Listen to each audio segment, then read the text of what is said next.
Hello. Happy Sunday. I didn't stream yesterday. I needed a day off. Sometimes you just need a break. But I'm here. Hello, late night live. I know. For those of you that are ahead, it's late. We're back with the David and Celeste case. I came across an interview this morning that Steve Fischer did. I'll get into that a little bit, but please let's make sure everyone has hit the like button, subscribed, turn on notifications. It really helps if you guys hit the like button for us to get into the algorithm. So what are we covering today? Today I'm going to cover a couple ex post, and then I need to clarify something I think that I made a mistake on last week. But nonetheless, we are going to cover a Steve Fischer interview that he did with a streamer. I have never heard of the streamer, but the interview is absolutely wild. Steve Fischer is a private investigator. So he was hired by the house owner where David was renting, where Celeste was visiting.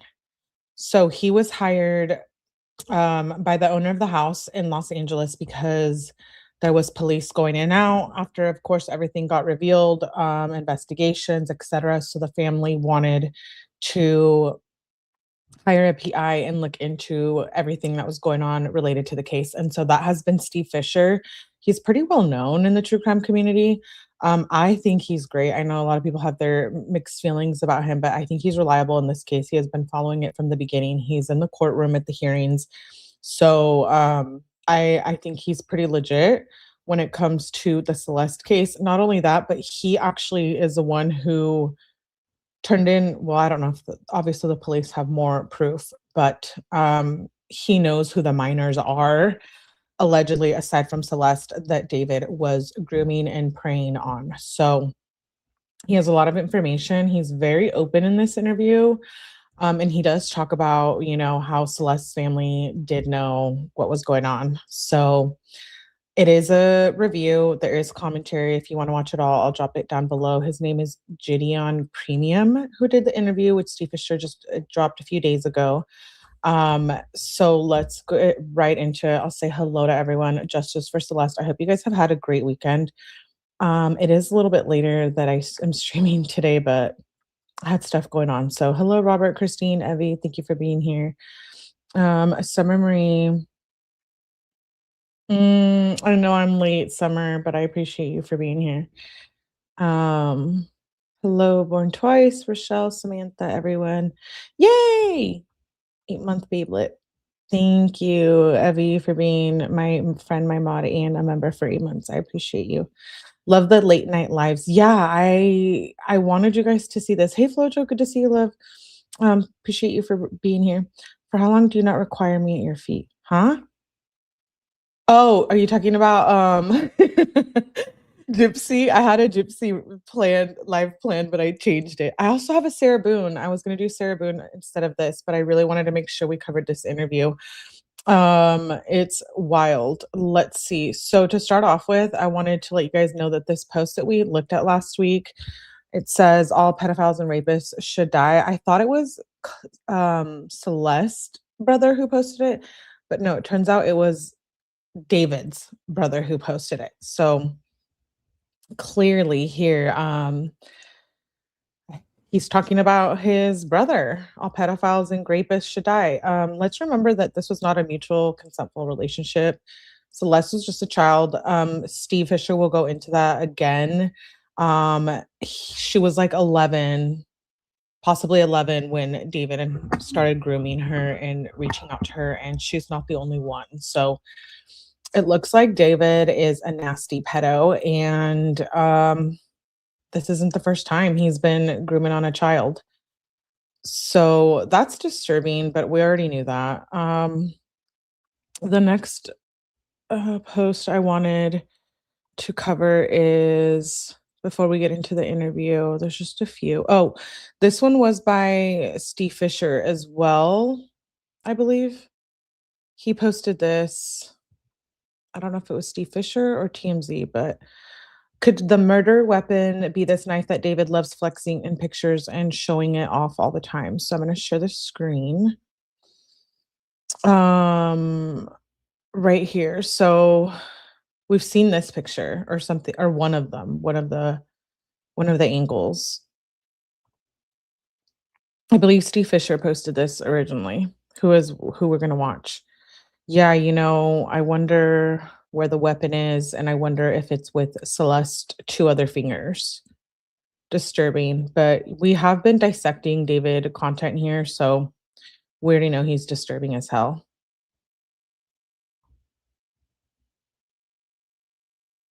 Thank you, Leanna Berry. New subscriber, love your content. Thank you, I appreciate that.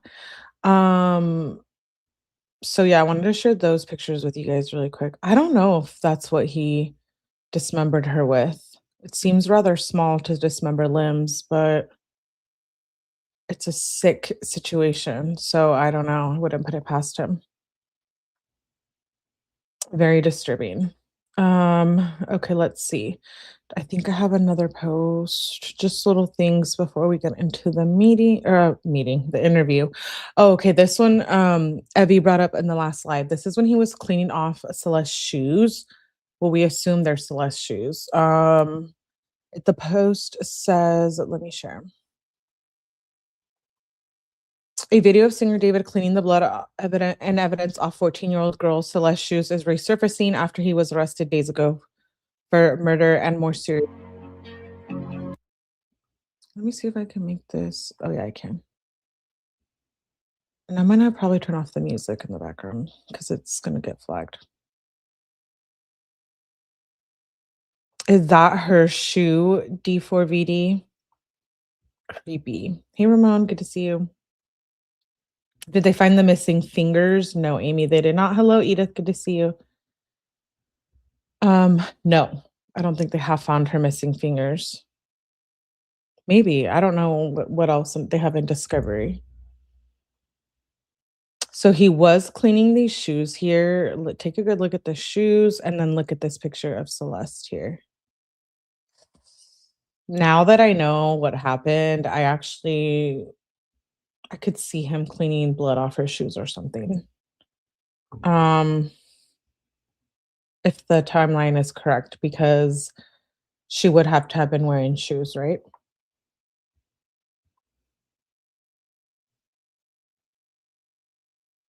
Wow.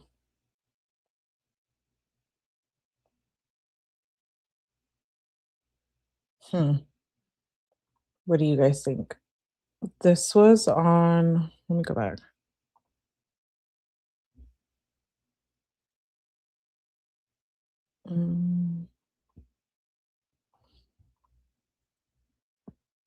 The picture was taken April 30th, 2023 with her with those shoes on.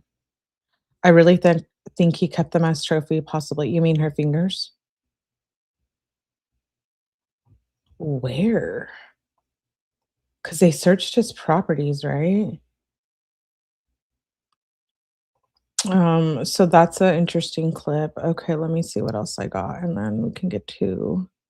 Okay, this old footage is resurfacing of David's former bodyguard, Marky Next Door, who admits to helping David bury the body of the victim, Celeste Rivas, while on live with 𝗑𝗲𝗄. I don't know if this is what he's referring to, but we'll just play this clip. At this point, he wants to be caught, right? Yo, what's good, bro? Hi. You're a big streamer. You was just with 𝗍𝗲 Drake last week, bro. Yeah, I was with 𝗍𝗲. Hey, listen, did you hear about the David case? Yeah. Oh, singer. David with the Celeste in the back trunk. He was yeah. the bodyguard for him. I helped him bury her. It's crazy. No. What the fuck? Yo, no. Even if that's not true, that's not funny to joke around. Did you guys hear that? Let me go back. No. What the fuck? Yo, no. Hell no. Yo, bro. I can't. Yo, what's good, bro? You're Hi. a big streamer. You was just with 𝗍𝗲 Drake last week, bro. Yeah, I was with 𝗍𝗲. Hey, listen, did you hear about the David case? Yeah. Oh, singer. David with the Celeste in the back trunk. He was yeah. the bodyguard for him. I helped him bury her. It's crazy. No. What the fuck? Yo, no. Hell no. So gross to say. Yeah, obviously. Why would he say that, right? Obviously, it's not true because he didn't help bury her, but maybe he was supposed to, question mark? I don't know. Bad joke. I didn't appreciate that. So these are leaked messages between Celeste and her friend about David are going viral. I found this on the Reddit, but I know we have already been through it, so I just wanted to. It can bleed and not bleed during sex because you probably did it when you were younger. Reply to you, you don't bleed the first time. I didn't because I wasn't horny. Text message number 2, you said you bled what? Celeste responds with, I thought I did, but I just got my period. I only bled with David. With Gus, I was just drunk and did it because he got mad at me the first time for not having sex with him. Again, this is so disturbing. And you guys, I don't want to be like victim blaming or seem like I'm being heartless towards the family or the parents, but what the hell? How is your daughter allowed to have so much? Like, this is absolutely insane. Steve Fisher will get into this as well. And I can't say that I don't agree with him. I do. Steve Fisher talks about how even if she was a rebellious teen, the family knew what was going on and that they should be held accountable. And I know that they're grieving, but yeah, I think someone needs to be held accountable as well. She wasn't really a runaway, according to Steve Fisher. They knew where she was all of the times. So at the end of the day, we just want justice for Celeste. But I mean, what is true justice, right? Yeah. Disturbing. I know Celeste Rivas' sister has reopened her old Instagram and shared a shocking update and says the family had no idea where Celeste was during the time she went missing and that they never even knew who David was. She explained that everything they are learning is only through social media and that the rumors of the family being connected to him are false. I don't know about that. So I wanted to, you guys to come up with your own conclusion. That's the Celeste song in the background. Wow. Yes, I do have access to her archive, but nothing from this account should go public. Police told us not to share any evidence since nothing has been finalized and we're not even being updated on what's happening. For now, everything will stay private. Also, thank you all. We're so close to reaching the GoFundMe goal. I don't know how current this is. Hey, everyone, I've been reading through the comments and I just want to clear a few things up. First, we're absolutely not trying to scam anyone. Every single donation is going directly to where it should be. Okay, so this is a family talking about the GoFundMe. Pictures of Celeste. No, I don't know if that GoFundMe is actually legitimate, so RIP to her. Yeah, it's very sad. I do think Celeste was failed by everyone around her. And that's just my opinion, and you're welcome to have your opinion. We did watch this clip, I think last live, but I'll just go through it again really quick. Because this proves also what Steve Fisher says in the interview, that everybody knew about her. Her manager had received emails about her missing and that she was a minor. So rare footage of Celeste at one of the concerts. That's her right there.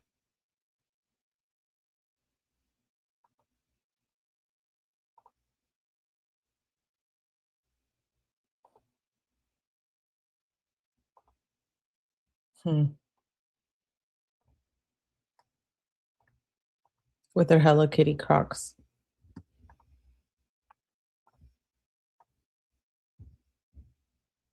At that age, you're easily influenced. Yeah, I know, but how do you guys feel about the whole family thing? You know, them knowing. Wait till after you watch the Steve Fisher interview and then let me know. We have played this clip before. I know this is causing quite the stir, but we have played it here numerous times. Where's your media? I personally don't. Yo, I media trained you. No, you didn't. That's controversial. It's controversial of raping kids.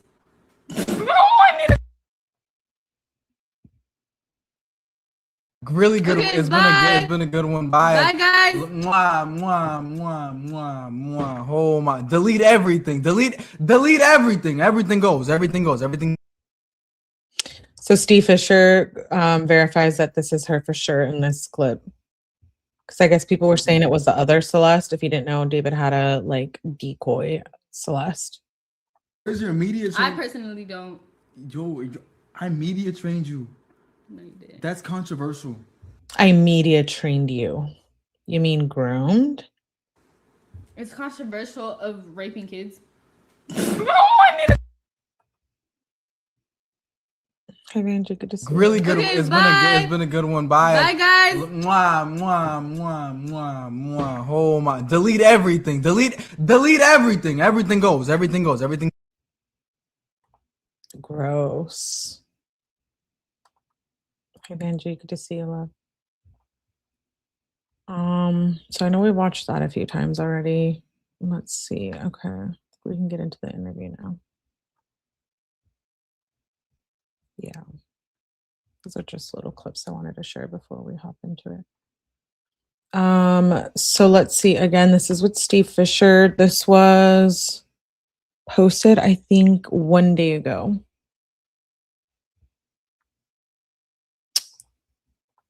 People that hurt women and children are the worst of them. Hi, Summer. I mean, shit, if you didn't want her, just send her home. They should be on charges too. I might have to agree with that. I think if she wasn't really a runaway, someone needs to be held accountable.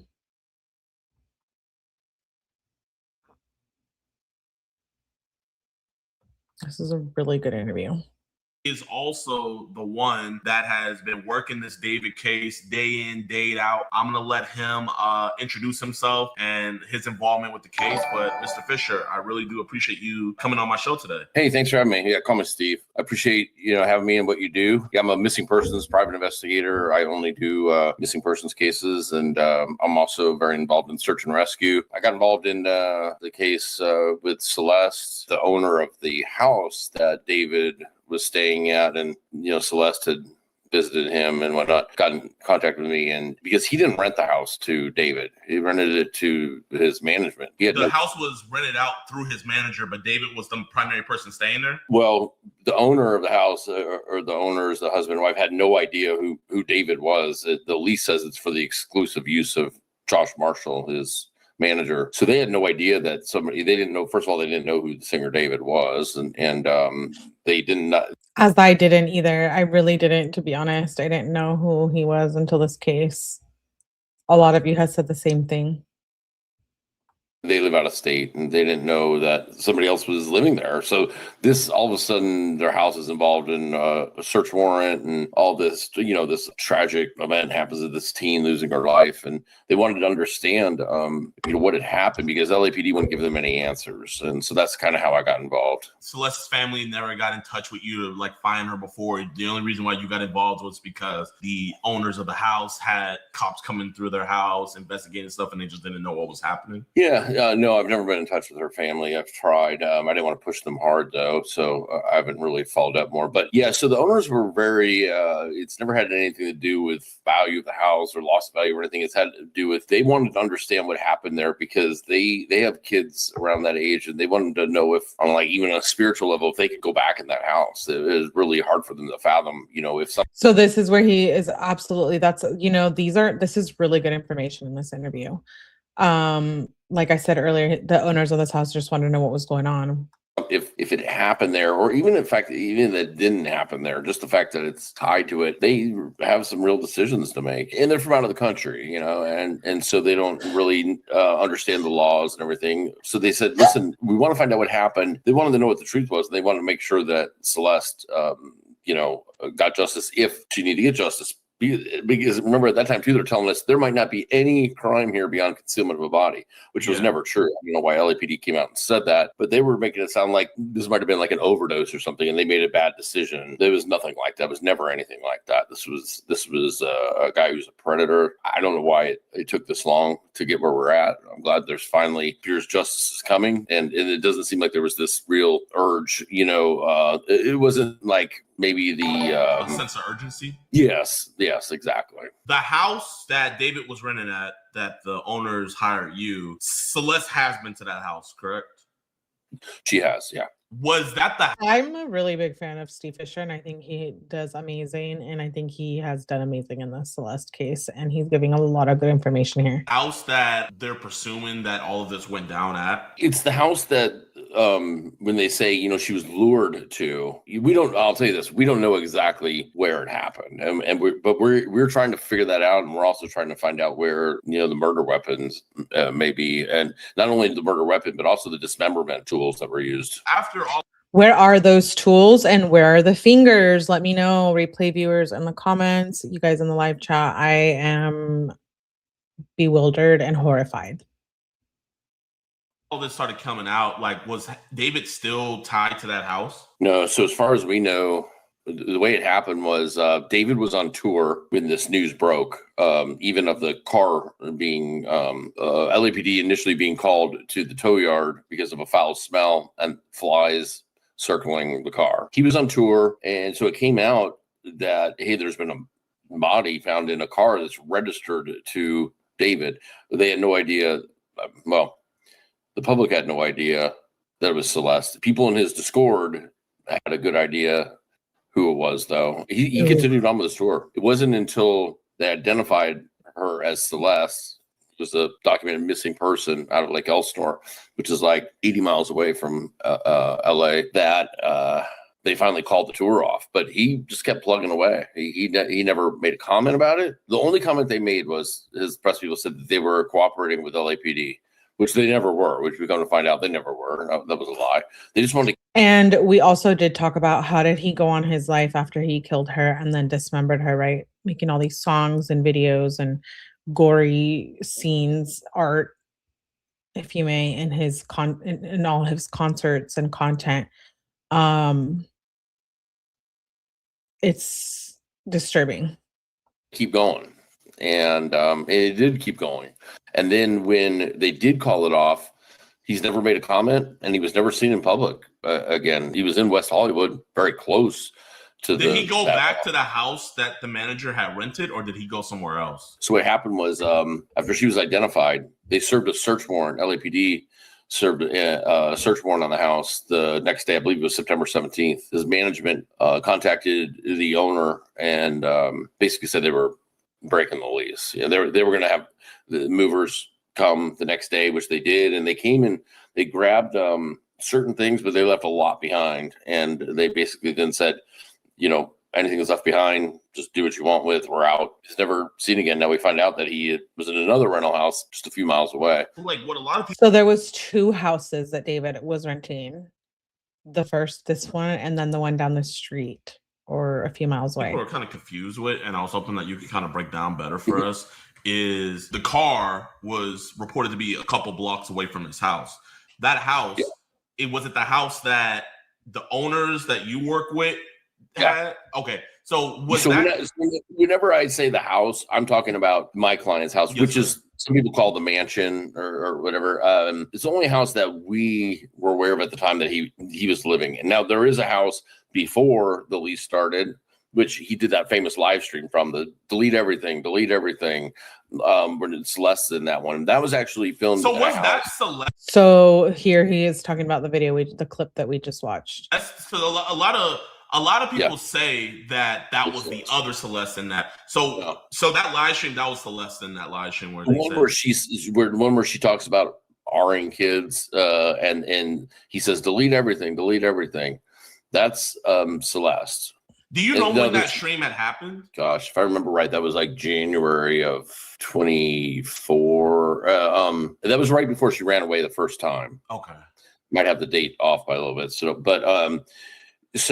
And then right after that is when she starts running away. She has these series of runaway events. But it was no secret that she was with him. In fact, somebody close to the situation, her family, the school where she was going, wrote his. This is the part that I'm like, oh, Chet. People knew, the school knew.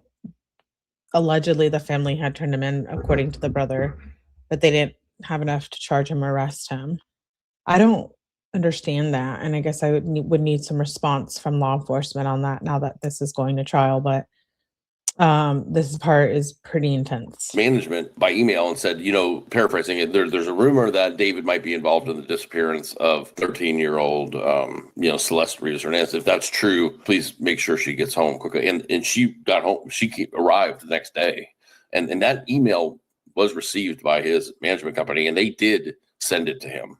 I have proof of that. He was aware of it. So then she arrives back home, but then she runs away again. He was grooming her. He's a predator. This is not the only girl he was involved with. It was underage. When Celeste ran away on Valentine's Day, she showed up in the area. Oh, this is the exact same day that they're actually taking possession of the new house that they rented, my client's house. Yes, sir. Of course, my client doesn't. My client thinks it's Josh Marshall, his manager, but they take possession of it. So on that day, he's got Celeste runs away that day, and she's at the old house, the one where they did that live stream, delete everything, and he's got another minor at the new house, a mile and a half away, and I've got pictures of that. So that can be. This is kind of all new about there being like a new minor. If you can reveal, how old was this other minor that David was dealing with? She was 16 and 17. She was 16. This was going on for a while. So he just liked the minors. This is insane. And Steve Fischer has a proof, which he said he has turned into authorities, and that's been a thing. But yeah, I believe it goes back to when she was 16, 17 for sure. But he knew, she was underage, and listen, it's kind of the same MO. It's kind of the preying on those that he can manipulate out of their environment. And there's others. There's another one too. So I mean, and I guarantee that there's I can't guarantee, but no, any predator, they're always gonna have multiple victims. Yes, there's ones that I don't know about. Yeah. When I was in court yesterday, when I happened to be looking right. So there's victims he doesn't know about. So he knows about a bunch. Well, a handful, because we know there's like 3 or 4. Steve Fischer knows of some for a fact. And there's 40 terabytes of data. Let's not forget that detail. And now I'm most certain, in my opinion, only that content on there wasn't just Celeste. David, he was seated kind of in front of me, and they brought him in an orange jumpsuit, and they sat him down at the table with his lawyers, and they handcuffed him to the table. I didn't know what was coming out of the prosecutor. And I happened to be looking at him because I was like, man, he looks so different. He does not look like,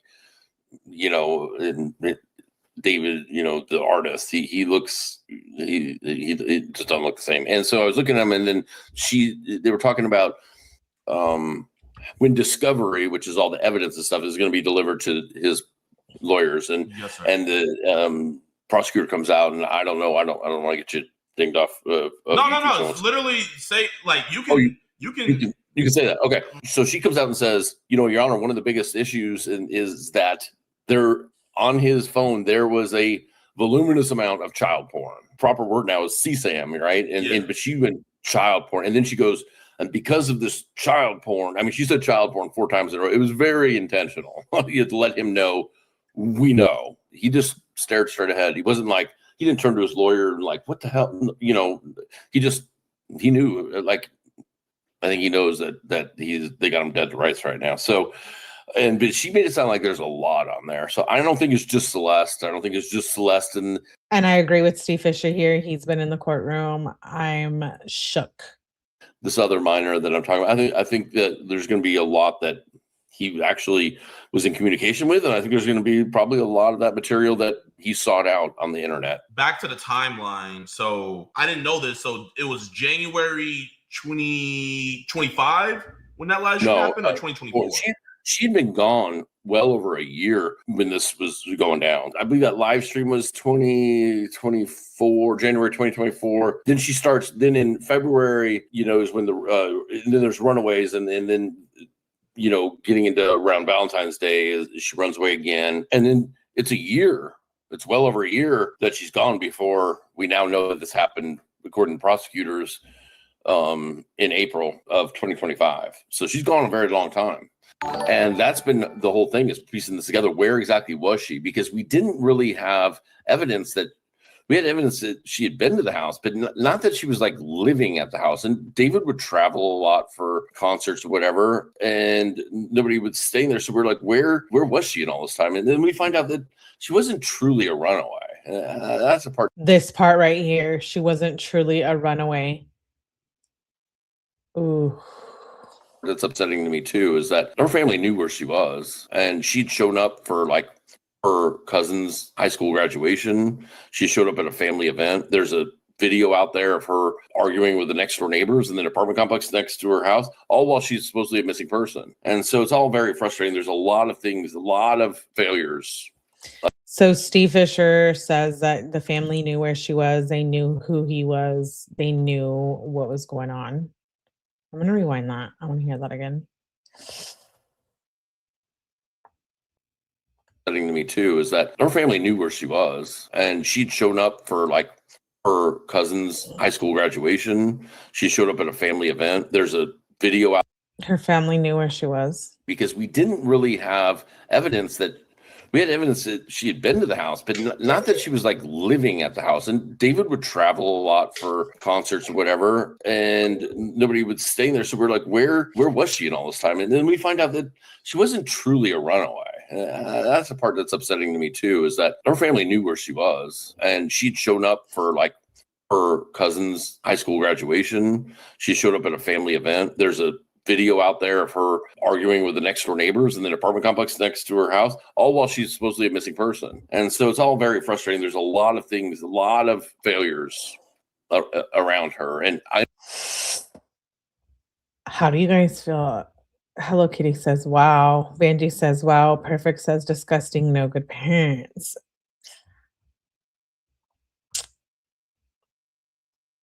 I want to remain respectful, but like, yeah, even if she was rebellious, like I was too. And I guess it's different for everyone, right? My parents would have not allowed this. So no matter how wild or rebellious I was, not at this age. Not at this age. She was like 11 to 12. Thank you, Summer, for being here. Understand she's probably a handful. I get that. But the thing is, she's a kid. That's part of being a parent. She needed to. Yes, Steve Fischer. I like him a lot. I agree with a lot of what Steve Fischer says. Yeah, okay, she was rebellious, so that's what being a parent is. And so it's all very frustrating. There's a lot of things, a lot of failures around her, and I understand she's probably a handful. I get that, but the thing is, she's a kid. That's part of being a parent. She needed direction. She needed like a direction in life, and it's not okay. They knew who he was, and it's just, I don't care how rich he is. I don't care how famous he's becoming. I don't care he's living in a mansion and he can afford to support her. It's not okay. She's 13, 14 years old at this time. Why am I with Steve Fisher here? 100%. That would explain not hearing from her parents. Listen to what he says next about, and also like the school. Hello, they knew. That is also something that I would be questioning, have many questions on. Never okay. What I found interesting about this case is you would think a lot of people close to him would be coming out saying things like, hey, this was weird and stuff like that. But you really haven't been seeing that. You know, prosecutors are saying that they've gotten people to cooperate. They said they have some people that are more difficult. Do you personally think, or do you know, like, actually, that people knew her age and just didn't say anything about it? 100%. Listen, I'm so curious to pick your guys' brains. What do you guys think about that? Like, if that was your kid, would you allow it if she was like, I love him, we're going to be together no matter what? At 12, 13, really? I don't know. I could see it like at 15 or 16, even my first serious relationship, you know? I was like, I can't live without this man. And it was like 16, 17. I had no idea what the hell was even going on. Looking back on it now, I'm like, thank goodness, man. Thank goodness. Hell no, right? It seems a little young. Child. No way, right? I know society and I know how sex sells. That's a whole nother conversation we could have for hours. But the influence of stuff in sex on the kids, the youth, but also like back then, I'm like, oh, I don't know, man. 12, 13, why is your daughter running off and having sex? I can't help but agree with Steve Fisher here, for sure. And I know that her family's grieving, and I know they didn't mean for anything bad to happen to her. You know what I mean? You know, the prosecutors are saying that they've gotten people to cooperate. They said they have some people that are more difficult. Do you personally think, or do you know, like, actually, that people knew her age and just didn't say anything about it? 100%.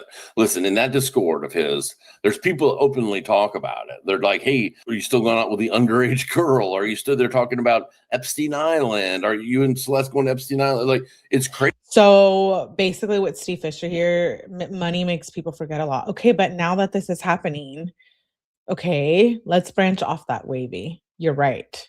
He was probably paying a lot of people off. But now that trial's happening and he's facing the death penalty, aside from the fact that he can take a plea deal, but do they hold the family accountable? If they hold the family accountable, then they must hold everybody accountable, right? The management company, can they even go civil, considering that the family knew and was possibly in on it, knowing, and someone was getting paid. We don't know who yet, so we can't say it was the family. Could have been a manager, a bodyguard, a friend, an acquaintance, a coworker, whatever. Could have been Neo. We don't know. Someone was getting paid for financial gain. So therefore, how does that get handled? And, you know, of course they knew. I know. But I'm just wondering, like, if you guys find fair, the family should be held accountable. But that would mean everybody should be held accountable, right? And I think that's a lot of people. Crazy how open it was, not a secret, you know, and the people close to him in his orbit, listen, they knew. I mean, there's live streams where, not just the one with Celeste, but there's ones where he's talking to these two super young girls on like I don't know what platform it was, but he's talking to them, and you know, his friend 𝗏𝗏𝗆𝗀𝗆𝗆𝗏 is behind him, and he's laughing about the age of these girls, and he's gooning, and it's, you know, it's really frustrating because they have not, like, they didn't race forward with information. They waited to the last minute to save their selves, you know, like all of a sudden, you know, we find out one of his friend Neo has to be arrested to be brought in front of the grand jury. That's not how it should be. Like, you shouldn't be. I don't care how close you were with this guy. If you got information, we're talking about a child. I mean, there's evidence that he met her, was interacting with her in like a creepy way when she was 12. We talked about this as well. You know, why did it have to take a grand jury? People should have been running to snitch, if you may, or report to the police. I don't consider it snitching. A lot of people say it would be, but I don't. If it involves a child, it's fair game. That's how I look at it. If that were my kid, I would tell her she doesn't get her shit together. I would send her away because I'm not losing my child to anyone. Fair. That's fair. And why did it take, I would be questioning Neo as well. Why did it take you a grand jury subpoena or whatever for you to go in and tell the truth? You posted something I think that is great on your feed where you showed a timeline that. Yeah, First Liberty says a civil question is only about whether David is responsible for the family's loss. Interesting. You believe what happened, because the prosecutors said, and correct me if I'm mistaken, they believe that the murder happened April 23rd, 2025, right? Yep. Can you explain to us why they think that was the day she was murdered? And can you explain the timeline of from that day until September 8th when her body was found? Do you think that he left her in the Tesla the whole time? Do you think her body was stored somewhere else and he just kept on moving the car? Why do you think he didn't try to dispose of the body? If you can, could you give us that whole timeline and everything? We also talked about this when we went over the autopsy. Like, where the hell was her body intact for those 10 days? Creepy. Because I think that was like the best thing anyone's ever put out, where it's like something we could visually see. Yeah, and a lot of this I'm just never going to understand, right? Even like what was going on in his mind. But so there's two dates that they put out there. April 23rd, they believe is the day she was lured to the house, and then some point shortly after killed with a sharp object, they're saying. And then May 8th, is either the 5th, or they have to look at the timeline, to be honest with you, is when they're saying she was dismembered. You got this gap in time where did he store her? Because you're going on a week and a half, and that's the point of building that timeline. The timeline only focuses on this time period between the April 23rd and May when he dismembers her. And what we're trying to do is just find out what his movement was, for one, in that time period, and also kind of what his mental state, at least public facing, was. And we've started to compile. Then we learned, well, April 23rd is when they announced Wither Tour is happening. He had just gotten done with Coachella a couple days earlier. He's at Coachella, and then they announced the Wither Tour the Withered album is dropping. And so on the 24th, they have so we're talking just hours after he would have killed her, they have a album release party here in LA. So he's basically talking about how he went about his life, living his life like nothing happened. A sick, demonic person. The more people find out that actually knew will make it a bigger dilemma. Exactly. So much darkness happening in this world. There has to be more people coming forward. There has to be. So then who should be charged? Just D4VD or the manager and the family and everyone else? On the 25th, he heads out to New York for a 3-day band lab pop-up in New York City. And then he goes to Houston, to his hometown in Houston. Wait, he's from Houston? He's from Houston, yeah. Wow, I'm from Houston. I'm here, right? I didn't even know that. So then he goes to Houston for a couple of days. And so he's moving on. Like, I'm talking, he has if prosecutors are correct about the 23rd being the day, and I believe they are because there's somebody that obviously gave them the information, then within hours, he's fine. He's in a mindset where he's like, I'm ready to go to the party. I'm ready to go to New York. It's not affecting him. Now, we do see, it's kind of like this, almost like an adrenaline rush. There's all these posts, and he's playing these shows and these pop-ups, but then there's like this crash. He goes somewhat a lot more silent, after the dismemberment. He goes to Seoul, Korea for pop-up, and he's in Malaysia. It's really wild to see that. So yeah, so to get back to your point, so there's the murder and the dismemberment, and that So our big questions are, where did he murder her? Where did he then store her for those 10 days or so until he dismembered? And aren't we dying to find out? All should be charged, says Hello Kitty. Her 10 days or more. And then why does she end up in the Tesla? And why does she stay in the Tesla in his neighborhood? When I started interviewing with, before we knew all these data points, I was interviewing obviously neighbors asking for video surveillance and whatnot. And, the people right across the street, directly across the street, and this is a neighborhood with very large houses and big yards and security systems and everything like that. And I was over at the house directly across the street, which is owned by a producer, and I was dealing with his estate manager. And she said, one of the dogs, so the property, it's a big property, and their fence line butts up to the road. David would often mostly park the Tesla on their property line, off the side of the road.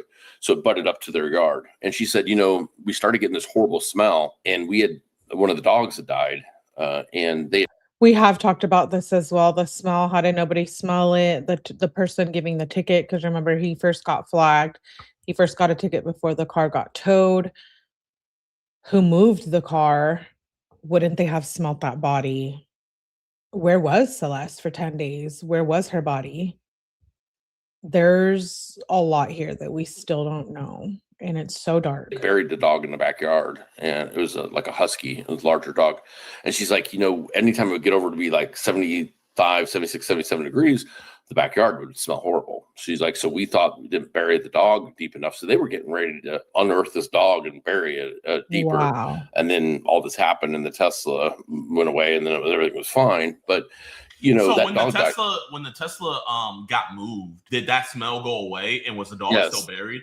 And, yes, and they're not thinking like, oh, the Tesla just went away and now it doesn't smell. They don't know, they're like, why it comes and goes. And it's not until after they find out, oh, there's a body in the trunk of the Tesla. It's like, oh my God, the Tesla was, and they have it on surveillance, of the Tesla coming and going. So at times, so if they smell it, then he really can smell it, especially at the house, because it's like a multi-story house. And there's live streams that he does where a makeup artist is like, oh, what's this smell, and they just kind of like, when was these live streams like dated, right? He live streamed from the house a lot, and so it was just like him and his friends, and they're filming something or whatever. There's a makeup artist. And this is the same house Same house. So there was streams where the makeup artist would complain about a smell from the house.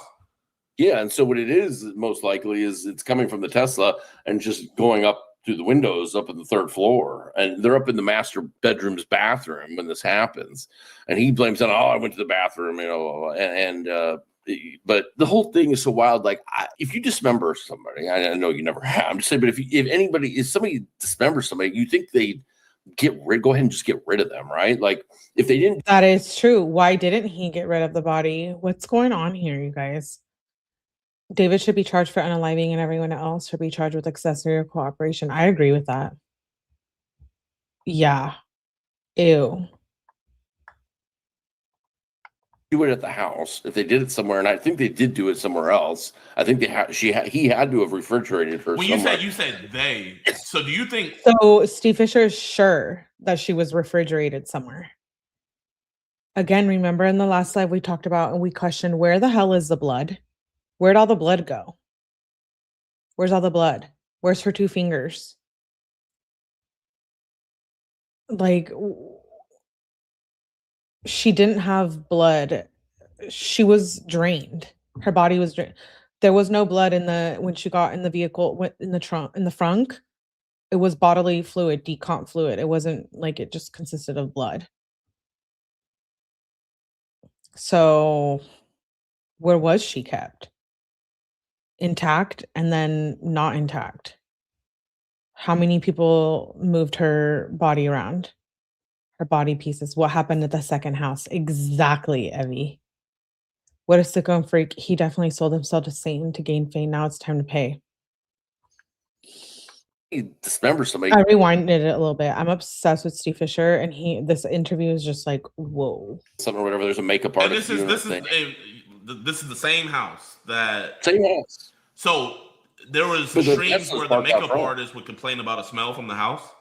Yeah, and so what it is most likely is it's coming from the Tesla and just going up through the windows up in the 3rd floor, and they're up in the master bedroom's bathroom when this happens, and he blames it on, oh, I went to the bathroom, you know, but the whole thing is so wild. Like, if you dismember somebody, I know you never have. I'm just saying, but if somebody dismembers somebody, you think they go ahead and just get rid of them, right? Like, if they didn't do it at the house, if they did it somewhere, and I think they did do it somewhere else, I think. Oh my God, he thinks they did it somewhere else, which makes sense. But now let's think about this. Did she get unalived at the same place she was dismembered? Where was that? And why wouldn't they just get rid of the body, bury it in the water? They could have driven the Tesla off of somewhere. I mean, why didn't they get rid of the body, or he get rid of the body? He had to have refrigerated her. When you said they, so do you think David had help? I think he had help. I don't think he can do it by himself. I'm not saying in the murder itself, but I do think in the dismemberment, or at least the moving around, I think he had help. So, and I think people. And if he had help, those people should not get immunity, right? Fuck no. Hell no.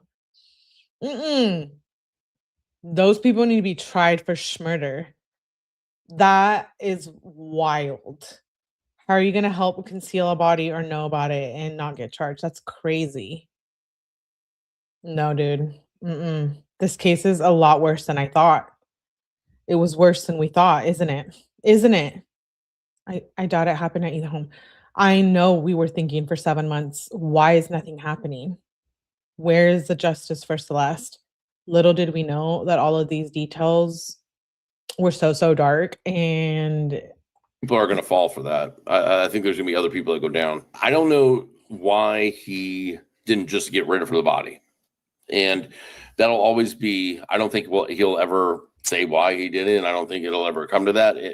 But I think that the only thing I can think of was a trophy of sorts for him. And because listen, it's not that hard to go, you can drive 5 miles from that house and you'd be on Pacific Coast Highway and just let that Tesla go off into the ocean, off a cliff. A trophy. Is that what the 2 fingers are as well? A trophy?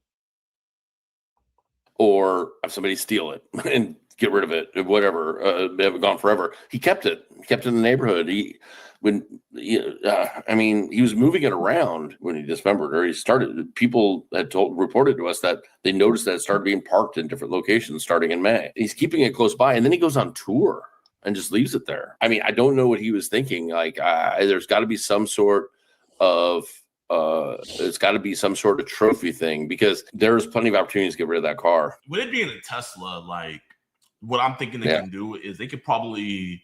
I don't know if you know this information, but was the Tesla dead when it got towed to the tow yard? Yes, I don't know for certain. I think it was, though, and it appeared that Sentry mode was probably turned off, because it doesn't appear that they got any meaningful data from. This is right here. I'm rewinding it. It doesn't appear that they got any meaningful data off the Tesla. Why? I guess I don't have one, so I didn't know that if, like, is there settings to save surveillance? I thought the Teslas had like cameras and all this shit. No? How is that possible? It was dead? So if it's dead, it doesn't record anything, obviously.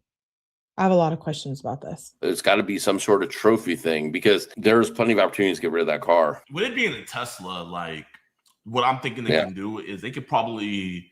I don't know if you know this information, but was the Tesla dead when it got towed to the tow yard?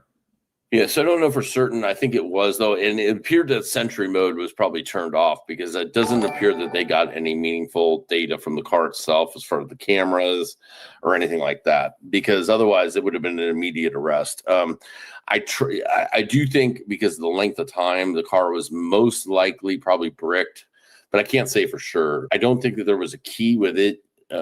I think they had a force entry, and I don't know. Actually, it was going up for auction. He had never picked it up. LAPD processed it. They only kept it 2 days. They put it back in the impound yard, and I was watching it, and it was racking up daily fees. And then, whoa! So David's team never wanted the Tesla back. it records and sends to Tesla, even if it's dead, if it's not charged. If a Tesla is not charged, will surveillance work and be stored? Let's ask Grok.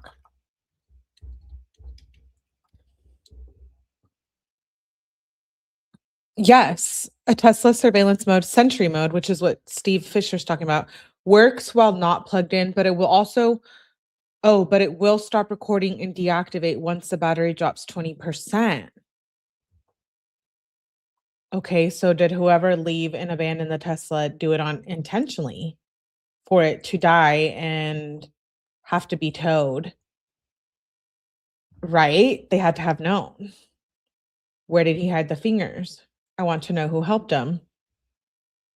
He didn't have a subscription. That's funny, but not funny. Dark humor. I'm waiting for the trial and evidence. I can't help but feel sorry for the family right now, so I'm saving my anger towards them till I agree. I'm not super angry at the family yet. I know Steve Fisher, what he's saying is actually right, but I do want to see what comes out too. I believe his father had something to do with it. Please read this. He thinks he's going to get away with it. And only a parent can give you that attitude. They have to look into his father. I kind of agree with this as well, Mercedes. I think either his father or both of his parents had something to do with it. And I think that they knew what their son was like. Or the cameras or anything like that, because otherwise it would have been. I'm gonna rewind it when he starts talking about the Tesla cameras. There's got to be some sort of trophy thing, because there's plenty of opportunities to get rid of that car. With it being a Tesla, like what I'm thinking they can do is they could probably I don't know if you know this information, but was the Tesla dead when it got towed to the tow yard? Yeah, so I don't know for certain. I think it was, though, and it appeared that Sentry mode was probably turned off, because it doesn't appear that they got any meaningful data from the car itself as far as the cameras or anything like that, because otherwise it would have been an immediate arrest. I do think, because of the length of time, the car was most likely probably bricked, but I can't say for sure. I don't think that there was a key with it. I think they had to force entry, and I don't know.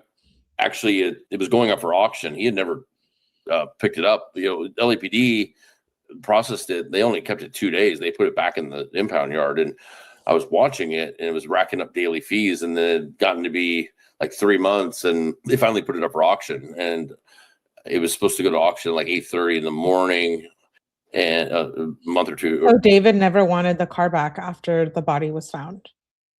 Wait until battery's 19 so Sentry mode is deactivated. Yeah, I guess. About 6 weeks ago or something, and I was going to go inspect it because they have an open inspection, and then at like 10 o'clock at night it switched where somebody had come and with a power of attorney signed by him and a cashier's check and paid to get it out, and then they went to DMV immediately and put it into somebody else's name. So wait, somebody from his team bought the car? I don't know I don't know if it's his team. It's obviously somebody he knows in some way, or his lawyers do, or his management does, because he gave him a signed power of attorney in order to get it out of the impound yard, paid for it, and then they took it. And then I ran across it about 2 weeks ago. I ran across it outside of a Tesla body shop in South LA, and it's sitting out there. It's been washed, but it's I don't know what's going on. That whole thing's so weird and creepy. I don't get it. I think that's where a lot of the people. So he's saying that still nobody has wanted the Tesla back. What the?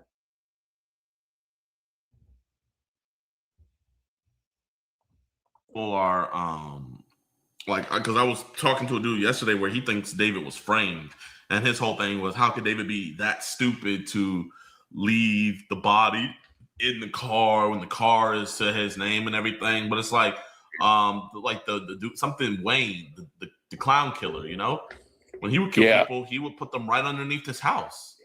And or Jeffrey Dahmer, he would put people right in his fridge. And so it's just like, when people kill people, you can't ration, because I hit him with that same logic. What rational man who's a multimillionaire? Okay, but like, why not take the Tesla back and just sell it?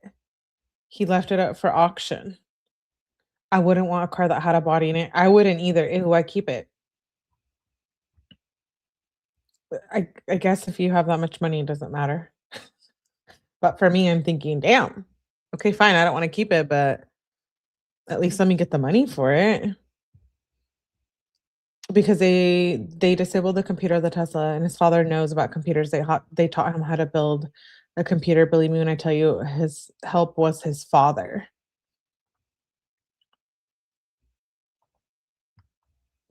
Interesting.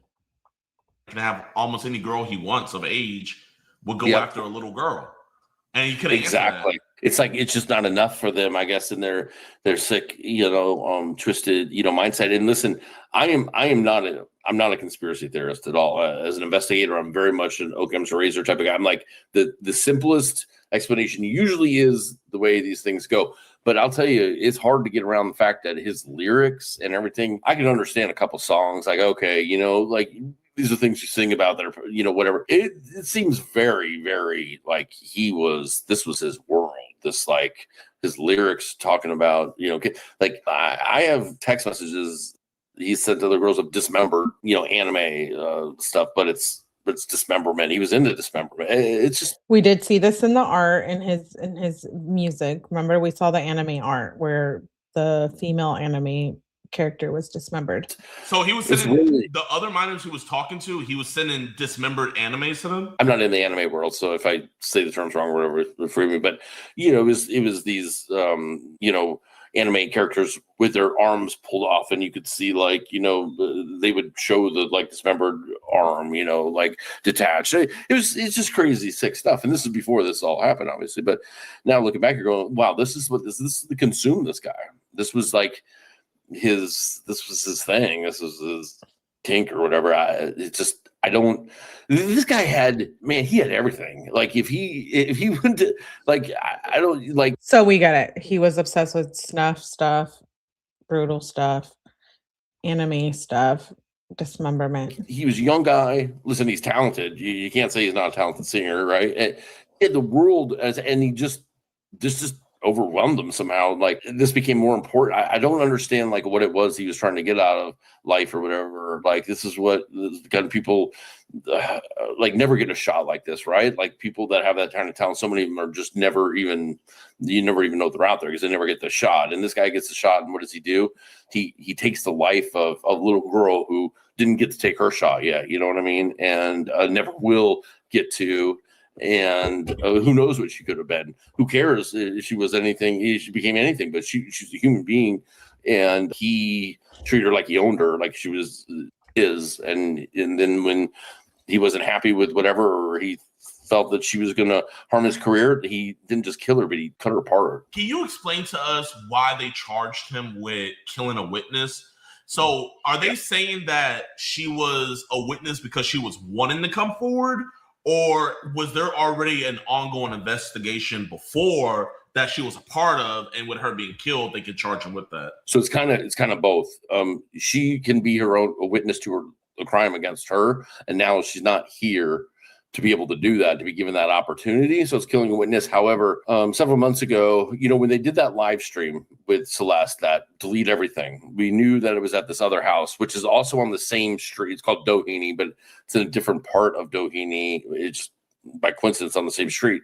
So that house where that happened, I actually, that's under the jurisdiction of the. I do think it's kind of like the Laundries here, the Brian Laundrie. I think the parents knew, and Stephen Stearns.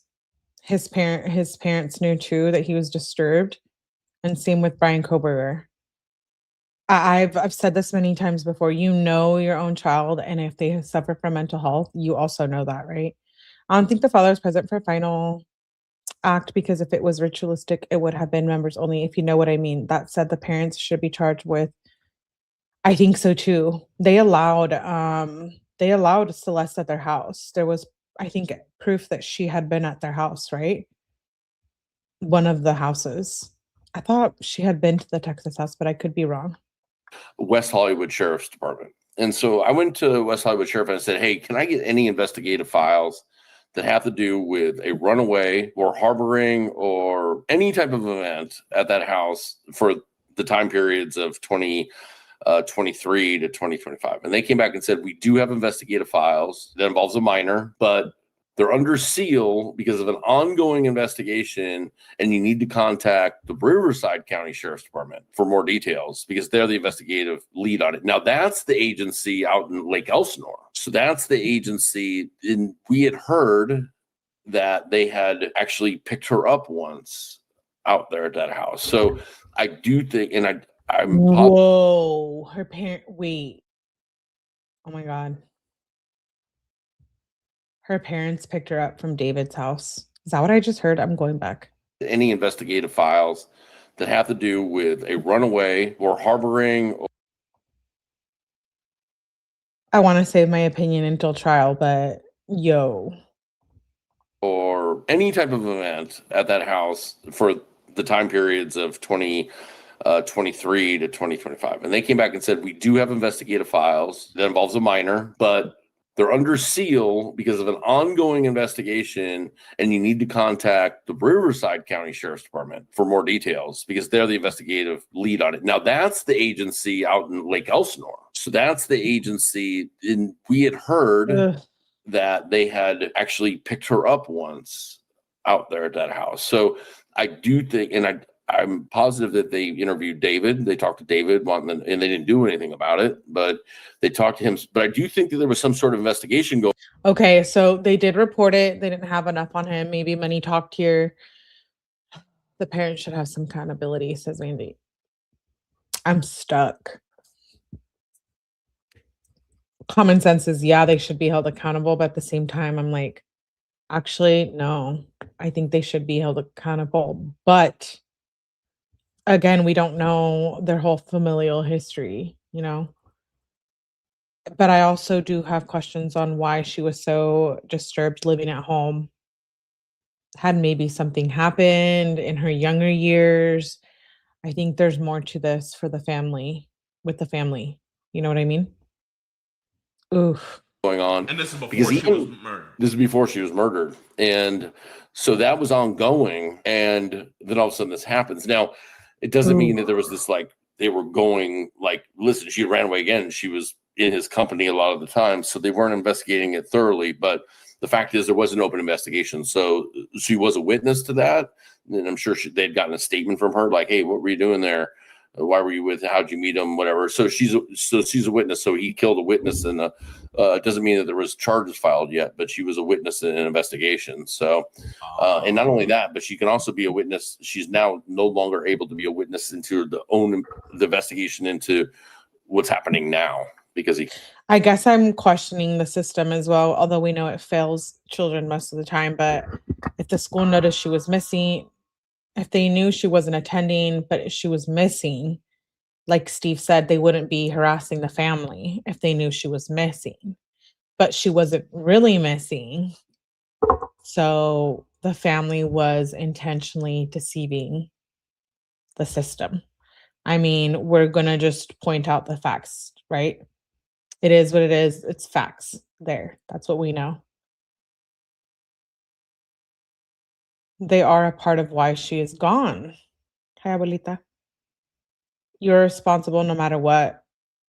Okay, so some of you lean pretty heavy on the family. They knew they should be held accountable. Wow. Killed her. So with that continuous sexual abuse is Yep. charge that he got, is that only for Celeste, or would they also be doing that for the minors that you're in contact with that he was talking to? We don't know. I can tell. I can say that I'm pretty confident it doesn't. Listen, I'm going to rewind, but I just want you guys to know that even in high school, when I wasn't showing up and I failed, I've told you guys a story before. I had to be principal's aide because I kept ditching during my last year, but I was ahead of the class because of my grades were so good. So I ended up TAing for the principal because I kept ditching. So even then they were keeping track of my attendance. They failed school. My child school calls if they're not in school and emails.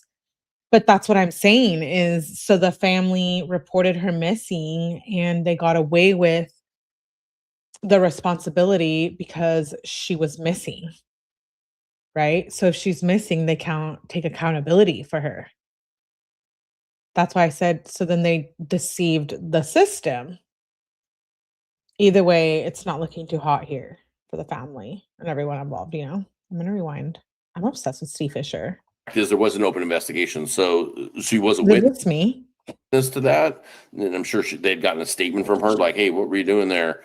Why were you with? How'd you meet him? Whatever." So she's a witness. So he killed a witness, and it doesn't mean that there was charges filed yet, but she was a witness in an investigation. So, and not only that, but she can also be a witness. She's now no longer able to be a witness into the investigation into what's happening now because he killed her. So with that continuous sexual abuse is charge that he got, is that only for Celeste, or would they also be doing that for the minors that you're in contact with that he was talking to? We don't know. I can say that I'm pretty confident it does not involve the minor that I'm in talks with, just because I know what her communication with law enforcement has been and the DA's office, and it's been very, very minimal. If they were going to charge him with her, I think there would be more communication like, okay, are you sure you're willing to testify, or should we do this by written statement or whatever it may be? And so I think I can't answer your question. I have a feeling it's just going to be for Celeste for now, but I don't know. Like, listen, there's two things that I think are important. That it's all important what came out at the hearing the other day, but two things to really keep an eye on is one, the wiretap, because although states can do wiretaps, it's usually a federal thing because it's people talking across state lines, and that includes images being sent and whatnot. And then also the CCM material. So that does leave a question that we have been asking here. Is this a federal? Will he be held accountable federally as well? Because of the CSAM, like Steve Fisher just said, and wiretapping. I'm so glad that they were doing that. I had given up hope. I did. I gave up hope. After a minute, I was like, all right, nothing's happening in the Celeste case. They're probably not going to arrest David. He got away with it. Usually the feds get involved with that. So I would not be surprised to all of a sudden see a federal charges come down on him too in short term. So what would the federal charge be that they could get him on? Possession of child, because they didn't charge him with like possession of child pornography and distribution and stuff like that. And those would be just a stack on top. Yeah. And they wouldn't hold the one's got the longest sentence obviously will be the death penalty eligible case of murder, but it needs to be done because we need to make it known that this just can't happen. I mean, it's crazy that this is still these guys are still going after these kids. These are kids. Let them live their life. Let them go and play with other 13-year-olds and do stupid kid shit that makes you what you are. Like, you know what I mean? They should not be making adult decisions of like, am I going to be going over and having sex with him tonight? Am I going to be going to a party, to a record release party? No, go play on the swings and shit. Like, let them do. I mean, you just can't like. We need to clobber these guys and these. Steve Fisher's not wrong, but again, we're living in a time where it's not really like it used to be back in the day, right? Like when I was a kid, we were still playing outside. So since obscenity was found in the iCloud, the FBI will get involved. A grand jury is required for federal charges here. Wow. It happens to the boys too. I mean, these predators, we need to eliminate. That's what we need to do, you know. Yeah.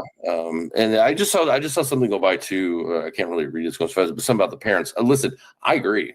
The parents need to be held accountable. I was just about to ask that because one thing about the parents is, usually they don't always have to say something. You know what I mean? The family has to grieve, but I feel like this is one of those cases where the only statement I know that's out there is that the mother just said that she had a boyfriend named David. That's the only statement from the family that I've ever heard that is verified from them. So my question was going to be do you think the family is as quiet as they are because they knew who David was and they knew who she was going to, and you don't really see too much of an intervention between them? That's a good question. Going back, my brain is processing. To grieve, but I feel like this was one of those cases where the only statement I know that's out there is that the mother just said that she had a boyfriend named David. That's the only statement from the family that I've ever heard that is verified from them. So my question was going to be like, do you think the family is as quiet as they are because they knew who David was and they knew who she was going to, and you don't really see too much of an intervention between them? I mean, yes, I have proof that family members have been to that rental house before. Have been with. I have proof. Whoa.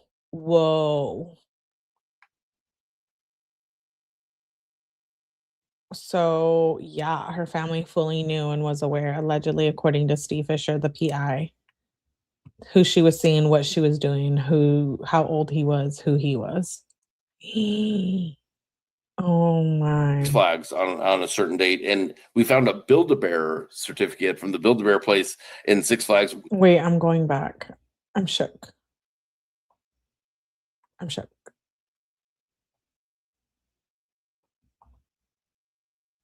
Like statement I know that's out there is that the mother just said that she had a boyfriend named David. That's like the only statement from the family that I've ever heard that is verified from them.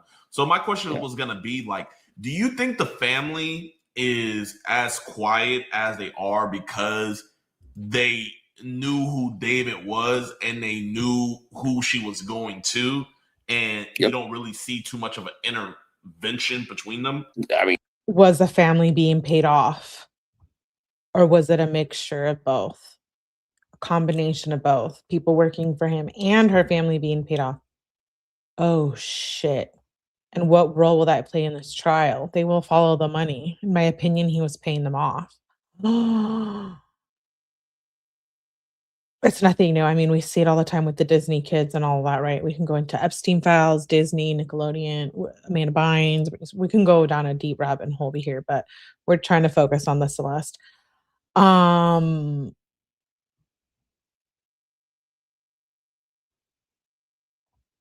Yeah, that's crazy. Yes, I have proof that family members have been to that rental house before. Have been with David and Celeste. Wait, her family has been to his house?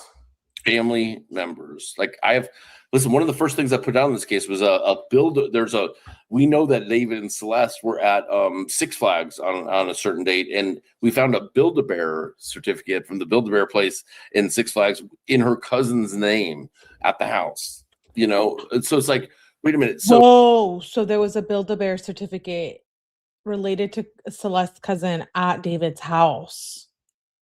Meaning the family had been around him and stuff. Hey, ATS. Hello, 𝗝𝐶𝗶𝗽. Even her friends knew Celeste's family was being paid off. And now she's gone. I think her brother was very aware. Yeah, her brother said that he had reported it, remember? But they didn't have enough on him. So I wonder if that's maybe when, like, what do they call it? Like the investigation, I guess, into David.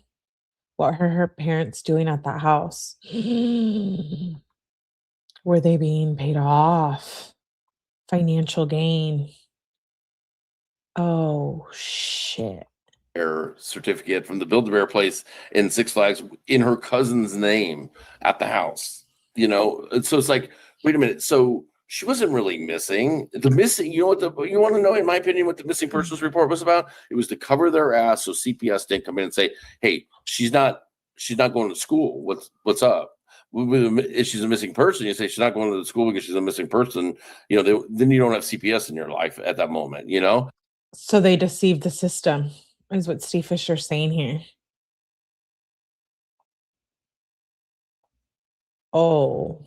CPS didn't come in and say, hey, she's not going to school. What's up? If she's a missing person, you say she's not going to the school because she's a missing person. You know, then you don't have CPS in your life at that moment, you know? Wow. And I sympathize. I know that they're grieving. I know they lost a daughter, but goddamn, like she shouldn't have been allowed to be. She was gone a year and a half, man. A year and a half. Like somebody should have said, you know, maybe we shouldn't be letting Celeste live her own life like this. I told you guys, I'm obsessed with him in this interview. Right? Steve is so right. Yes, Jakey, he does phenomenal. I heard they were getting paid allowing her to stay missing. No wonder they never spoke out. I don't know.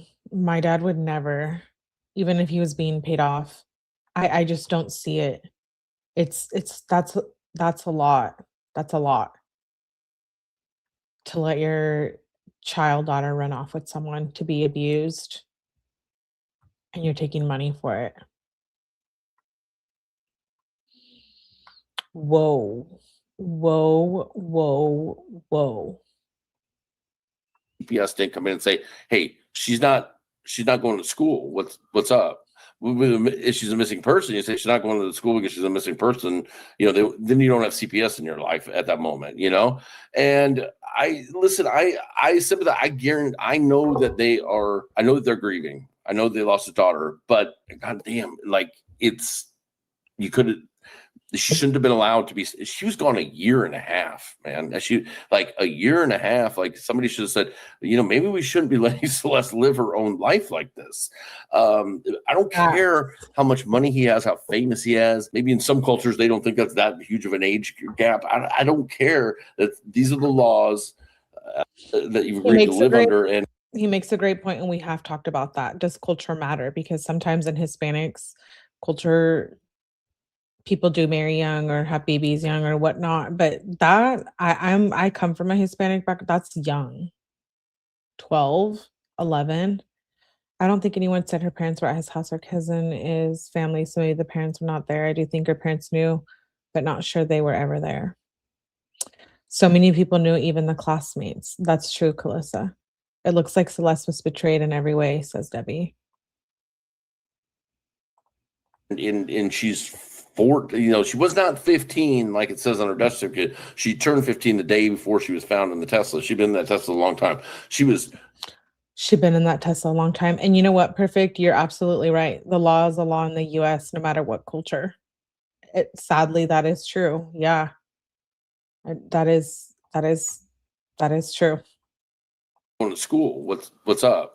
If she's a missing person, you say she's not going to the school because she's a missing person. Then you don't have CPS in your life at that moment.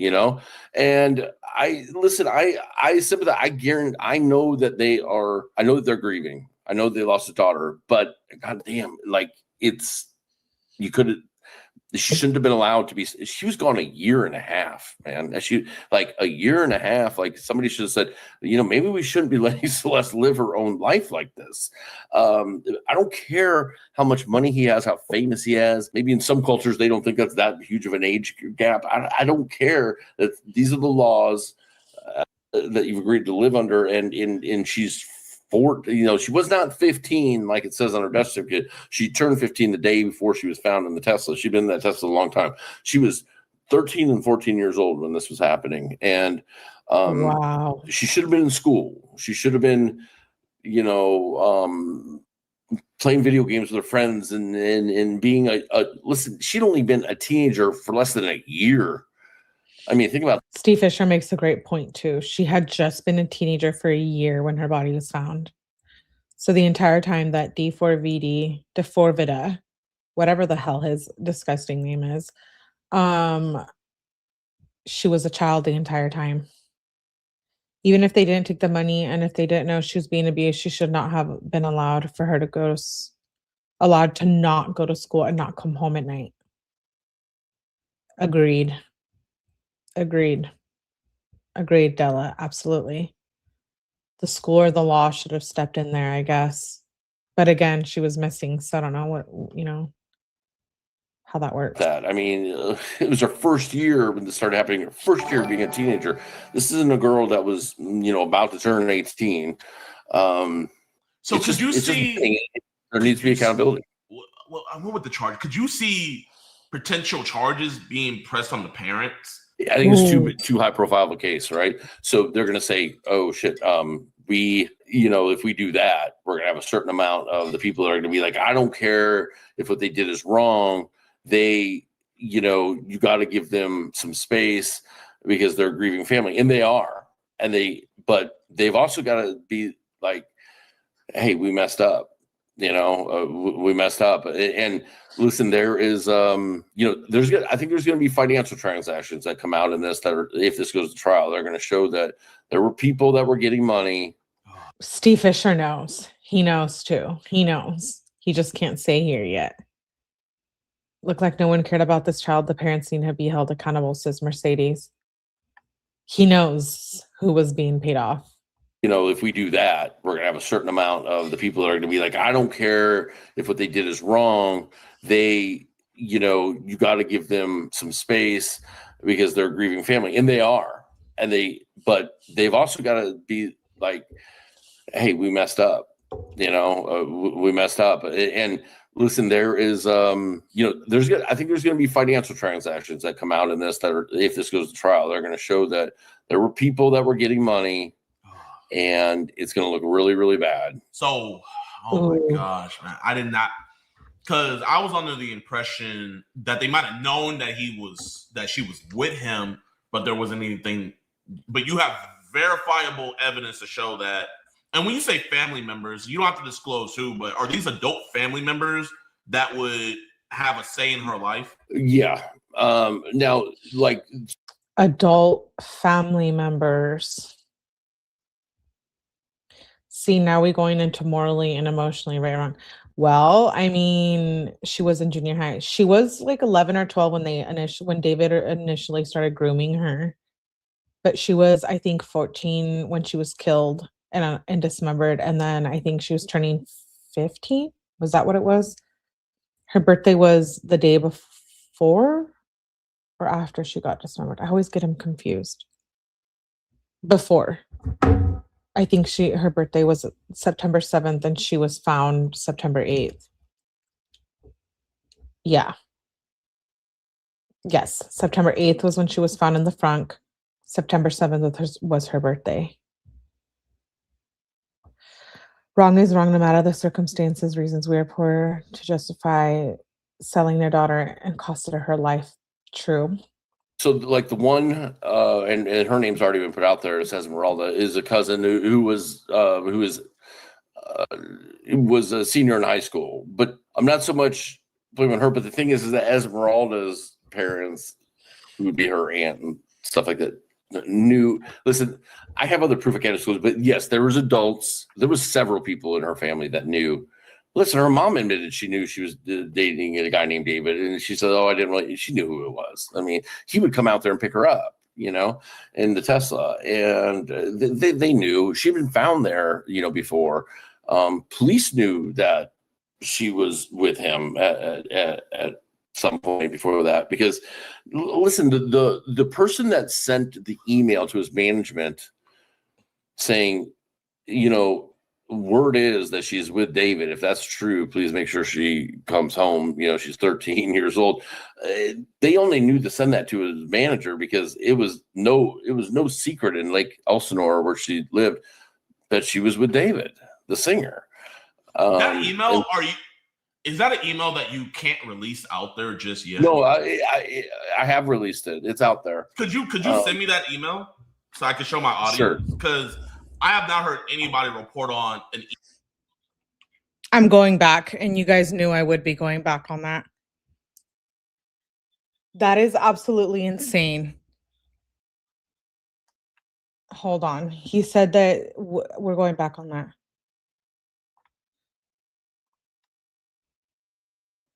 Her life. Yeah. Now, the one, and her name's already been put out there, 𝗠𝗲𝗆𝗆𝗆𝗆𝗆, is a cousin who was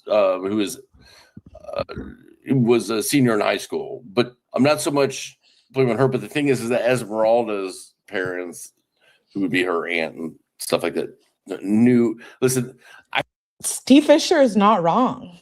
He's not wrong. If somebody knew, the adults knew, right? All the law has to do is check phone, text records. If a parent knew she was with him, why lying to Ellie are liable? How is it not? It's 100% the same. Uh-oh. I have other proof I can't disclose, but yes, there was adults. There was several people in her family that knew. Listen, her mom admitted she knew she was dating a guy named David, and she said, "Oh, I didn't really." She knew who it was. I mean, he would come out there and pick her up, you know, and He would come out there and pick her up. Her mother knew she was dating someone named David. Steve Fisher claims she knew who it was, David the celebrity. He would come out and pick her up at their house. I'm trying to not freak out here. the Esmeralda's parents, who would be her aunt and stuff like that, knew. Listen, I have other proof I can't disclose, but yes, there was adults. There was several people in her family that knew. Listen, her mom admitted she knew she was dating a guy named David, and she said, "Oh, I didn't really." She knew who it was. I mean, he would come out there and pick her up, you know, in the Tesla, and they knew she'd been found there, you know, before. Police knew that she was with him at some point before that. Police knew she was with him, but they didn't have enough to charge him. I guess I can question the justice system for that, but my thing is they knew he effing lived. They knew. Sadly, yeah. Turns out they knew. If the parents were accepting money from him, there would be proof of that. It comes out. They may not get charged, but the world will know. Her up, you know, in the Tesla, and they knew she'd been found there, you know, before. Police knew that she was with him at some point before that, because listen, the person that sent the email to his management saying, you know, word is that she's with David. If that's true, please make sure she comes home. You know, So if you missed the beginning of this interview, he says that at some point, and we saw this when it came out, someone sent an email anonymously or not, he hasn't revealed that yet, to David's management when Celeste first went missing. And they were like, hey, David is with a minor. Celeste is missing. Bring her back home. The next day she arrived, which proves that the management and others knew, which if Interscope knew, but listen, you guys, Interscope goes deep.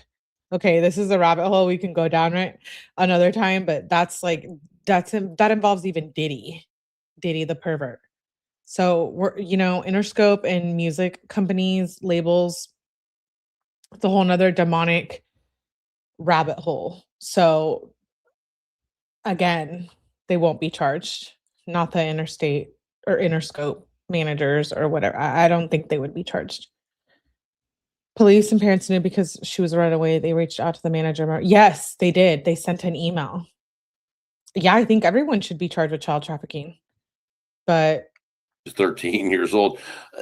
They only knew to send that to his manager because it was, maybe they want the death penalty, you know, and so maybe they're all contributing to that.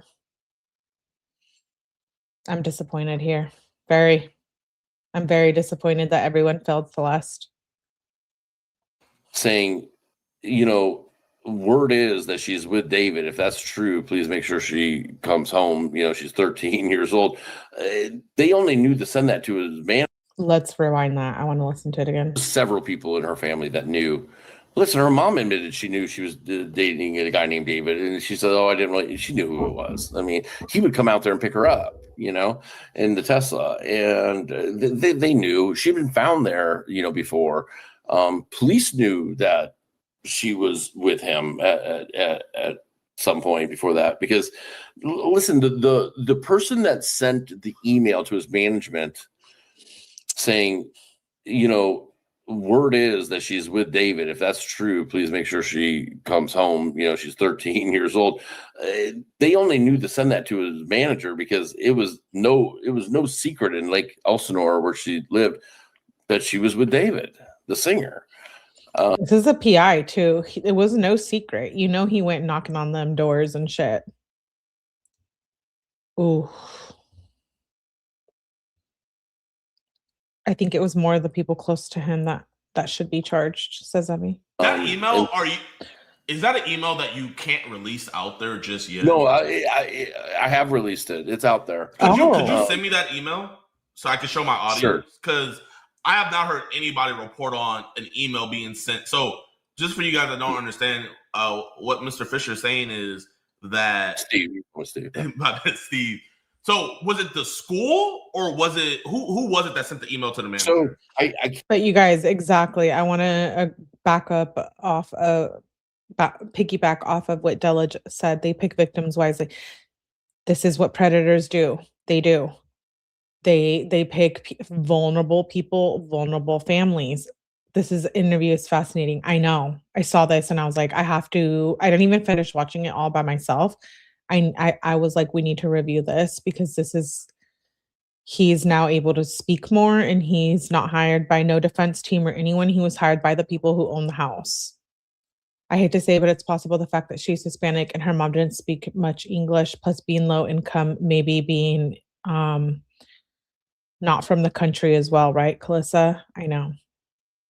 I question that as well. Maybe they are not from this country and maybe they don't have the legal paperwork. So maybe they didn't want to be involved, but still, I mean, is it go back to your old country and be charged or allow your daughter to be raped? And I don't think they assumed she would be murdered, but can't disclose who sent it. I've disclosed the email with the person's name redacted from it, and I'm looking for it here. I don't know if I have it on this case file or not, but what it says is an email sent to David at mogul.vision. Mogul Vision is his management. His manager's name, Josh Marshall, has a company called Mogul Vision, and so it was sent to David at mogul.vision, which is the email address. And it just said something, paraphrasing, rumor is that Celeste Rivas Hernandez, who's 13 years old, maybe with the singer David, if this is true, please make sure she gets home safely. Her family misses her. Something that's very close to what it said. And she showed her up the next morning. So they got it. And I know David got it. I know for a fact. Again, I can't say why without disclosing, because then he would kind of be able to figure it out and the person's worried about it. But it was sent to David from his management company. And they're like, hey, yo, so you know. And he then forwarded it to some people. But that was sent by a concerned person in the Lake Elsinore community that knew, it's one of those communities where people know each other, and especially around her school. It was not a teacher, but I will say it's somebody connected to the school. And okay, I think is this the email right here? I love this. They're pulling up the email, and I love Steve Fischer. Can we give Steve Fischer a round of applause for this interview? Wow, I'm shook. Lake Elsinore is a beautiful place. Yes, it is, Nidra. The other hi Crease. I just say, but it's possible she's Hispanic. I remember the email first came out in public. The manager completely denied having any knowledge. That could be someone too that might have given up more information. They're legal because Steve looked into it. Ah, okay. David is cooks, but the parents also need to be held accountable. I think so too. Can I say this? Tell you guys a secret? Okay, I think both parents should be held accountable. I think David's parents and Celeste. I know. Come for me if you want. Share my screen. I'll So take you it. posted this on your Twitter, correct? In the heart. yeah.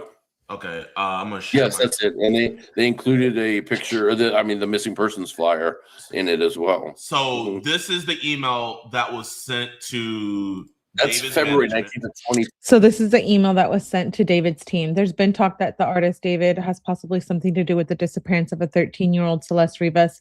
If that statement holds any merit, please do the right thing and take her home. Her parents are very worried. That was February 19th, 2024. 24. I mean, this is how long She was 13 at this time. Yes, and the thing is that like people knew she was with David. This is back in 2024. This is a year before, more than a year before we would even have, you know what I mean? Because it wasn't until September of 2025 that she's found. So all the way back in February of 2024, they're like, Lake Elsinore people know she's with David. So my question. So he's saying they knew for a while that she was with David. Uh-oh. I mean, the missing persons flyer in it as well. So this is the email that was sent to That's David's February management. 19th of 2024. I mean, this is how long She was 13 at this time. Yes, and the thing is that like people knew she was with David. This is back in 2024. This is a year before, more than a year before we would even have, You know what I mean? Because it wasn't until September of 2025 that she's found. So all the way back in February of 2024, they're like, Lake Elsinore people know she's with David. So Wow. my question now is, because in this email it says there's been talk that the artist David possibly has something to do with the disappearance of 13-year-old Celeste Rivas. If that statement holds any merit, please do the right thing and take her home. Her parents are very worried. Now my question is this person is not a family member related to Celeste, right? No, she's not. No. Okay. So the person that sent this email is not someone related to David or Celeste. Therefore, could this be possibly when they decided to probe into or start this investigation into D4VD? Remember, Celeste was a witness as well.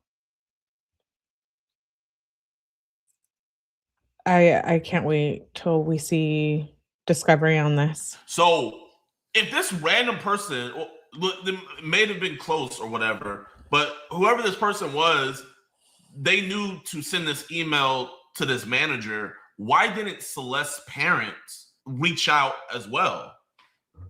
That's a good question. Mic drop. Steve Fisher. I love Steve Fisher. I do. I would not be able to live with myself if this was happening to one of my children. Dude. Listen, I was over being an adult when I was in a bad relationship, a toxic relationship, and my dad wouldn't have it, even as an adult. And he butted his way into all of it. And I am so thankful. He saved me. You know what I mean? Even as a 20-something-year-old adult at that time. In my opinion, David's parents had some knowledge of how disturbed his mind was. I mean, that's part of the reason they put. And this goes back to what I said about a lot of cases. Brian Kohberger's parents knew he was dark and demented. Stephen Stearns also knew. They had paid his roommate off when he was peeping Tom. I've talked about this many times, right? When there's mental health issues or something going on and the family is aware of it, it's their responsibility to take control of the matter. You wonder if his parents were monitoring his internet use. If not, why not? Related to Celeste, right? I'm sure. No, she's not. So if this random person, they may have been close or whatever, but whoever this person was, they knew to send this email to this manager. Why didn't Celeste's parents reach out as well? It's a good question. That's something we'd like answers to. You know, it's hard to, at the beginning, we asked the same questions to ourselves, like, okay, why wouldn't the parents do them? And we think, okay, well, maybe this is when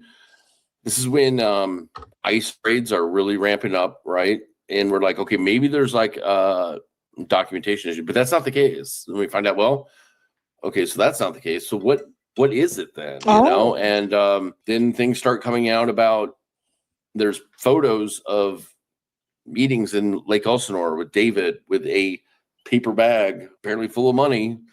Have you ever posted the photo of that on Twitter? So basically what Steve Fisher is saying here is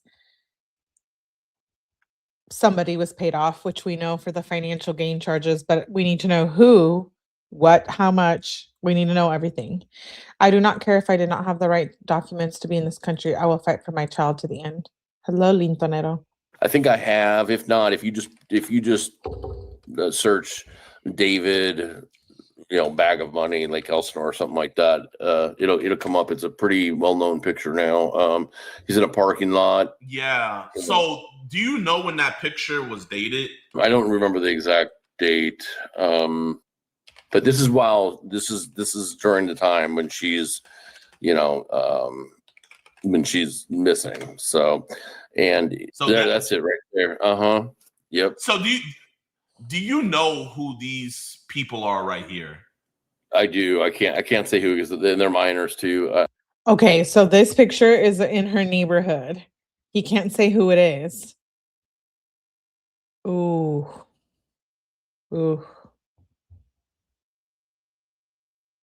Oh man. I'm rewinding a little bit. I'm obsessed with Steve Fisher. Did I say that? Of that on Twitter? I think I have. If not, if you just search David, bag of money in Lake Elsinore or something like that. It'll come up. It's a pretty well-known picture now. He's in a parking lot. Yeah. So do you know when that picture was dated? I don't remember the exact date. But this is during the time when she's, when she's missing. So that's it right there. Yep. So do you know who these people are right here? I do. I can't say who, because they're minors too. I do. Is it any relation to Celeste? They're not related. I'll tell you, there are people now that are definitely fighting for Celeste, though. The people fighting for Celeste. Oh. Yeah. So, and this is him This is Lake Elsinore, where she lived. You guys are saying people and friends and students were being paid off. He's talking about the student that was paid off. Okay, but shouldn't that person be held accountable too? People who knew Celeste were bragging and they were semi-blackmailing David. Okay, but again, shouldn't they all be held accountable? Schoolmate Fischer said before.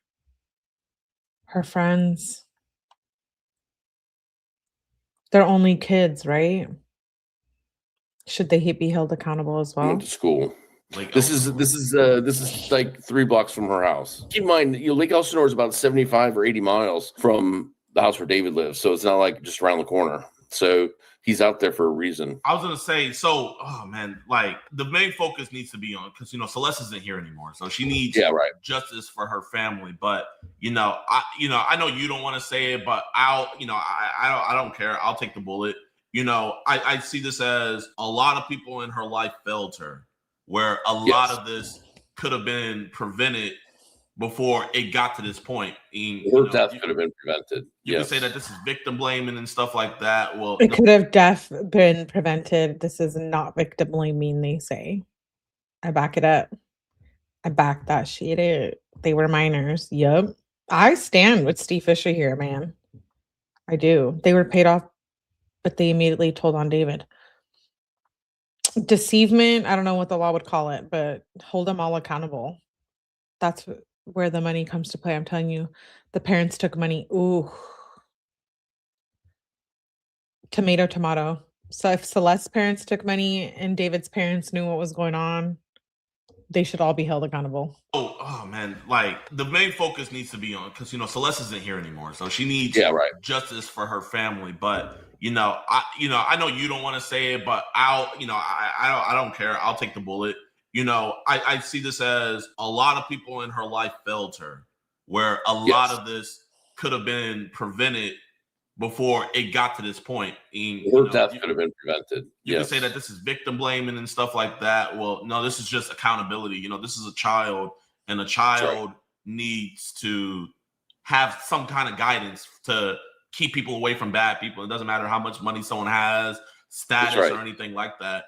And, so because this is a lot of new information that I feel like mainstream media isn't like talking about there being 2 different houses. So Celeste went to 2 different houses, and one of those houses, there was a case report about her where was it a missing persons case report, or was it a different type of case report? It stemmed from a missing persons case. So West Hollywood had apparently been asked to do like a welfare check or look for Celeste when she was missing at this house. And so they had an open report about it. I don't have the exact details. I can't get it because they've shut me off from it. But oh, I love him too. He's like, I try to get that shit. I try to get the facts. I'm going back. There was a case report about her where was it a missing persons case report, or was it a different type of case report? It stemmed from a missing persons case. So West Hollywood had apparently been asked to do like a welfare check or look for Celeste when she was missing at this house. And so they had an open report about it. I don't have the exact details. I can't get it because they've shut me off from it. But what they did tell me was there's an open investigation. So I think that's one of the that's one of the ways they can say that she was murdered as a witness. But it doesn't even have to be that. It can be to her own case. But it all, just shows just by the dates of like that email that was sent and stuff. This has been going on a very long time, and he wasn't worried. You know what I mean? Like he kept having her come back, and he wasn't worried about it. So I think there's a Yeah, David wasn't worried about it. He kept having her back, and the family continued to allow it. I'm shook. I'm shook. Please make sure you guys are hitting the like button. I'm going back. I'm rewinding it. This is a review, so for copyright purposes. to do like a welfare check or look for Celeste when she was missing at this house. And so they had an open report about it. I don't have the exact details. I can't get it because they've shut me off from it. But what they did tell me was there's an open investigation. So I think that's one of the that's one of the ways they can say that she was murdered as a witness. But it doesn't even have to be that. It can be to her own case. But it all, just shows just by the, by the dates of like that email that was sent and stuff. This has been going on a very long time. And he wasn't worried.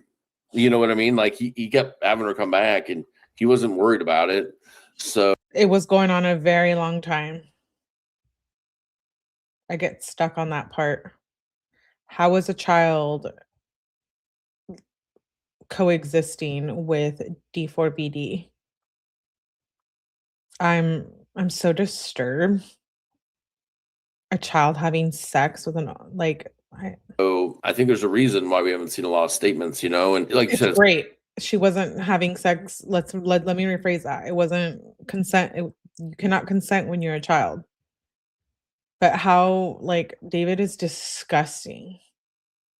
They should all be held accountable. Her parents and his parents, also both families, need to be arrested. Charge all of them.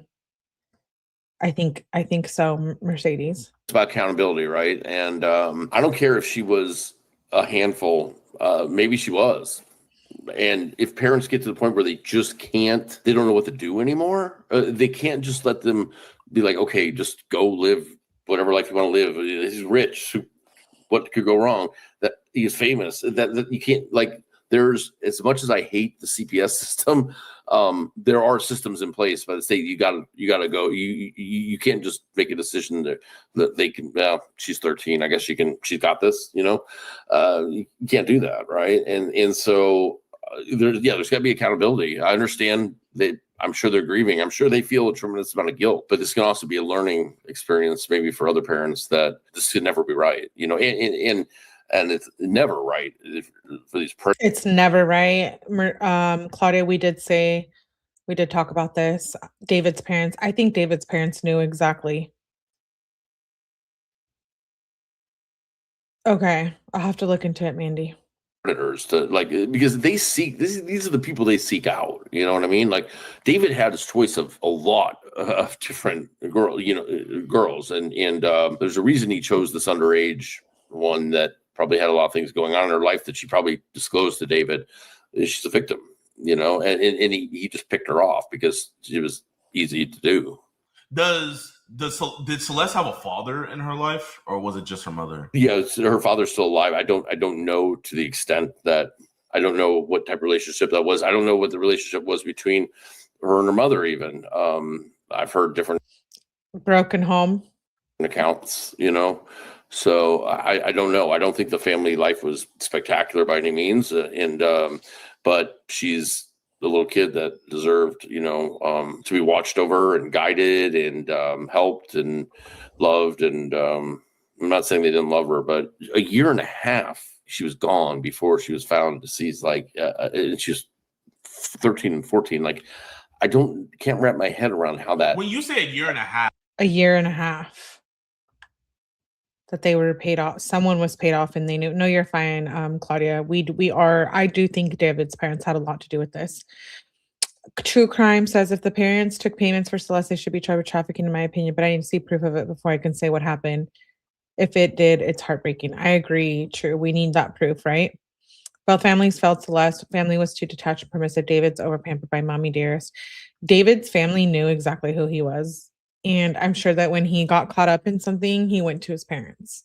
So I think they knew the whole time. She was gone before she was found deceased. And she was 13 and 14.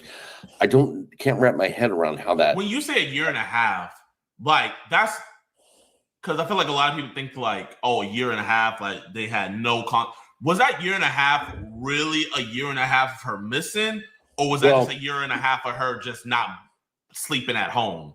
Okay, so that's that's a very good point. And what we come to find out is it really wasn't a year and a half of her being truly missing, because she showed up at a couple of these events, like her cousin's high school graduation. But we know now that she most likely was killed on or very close to April 23rd. The time frame from April 23rd to September 8th, when she's found in the trunk, is a long period of time that you think people would have been like banging down David's door being like, hey, we have not heard from her, not even like a hello or anything. What's going on?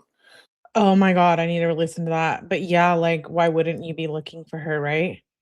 And if she was coming and going, then they definitely knew. Both families failed Celeste. Family was way too detached and permissive. David, oh yeah, I already read that one. Yeah, mommy dearest. I mean, he went on streams with her. She went home, so she was truly never missing.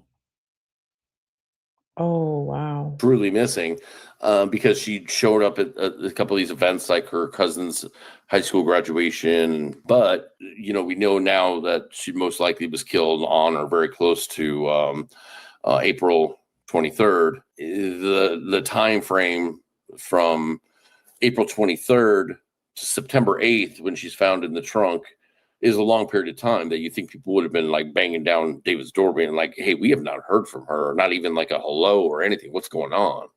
How come she hasn't checked in? How come she hasn't sent a text to her brother or her sister or to her cousins? And nothing.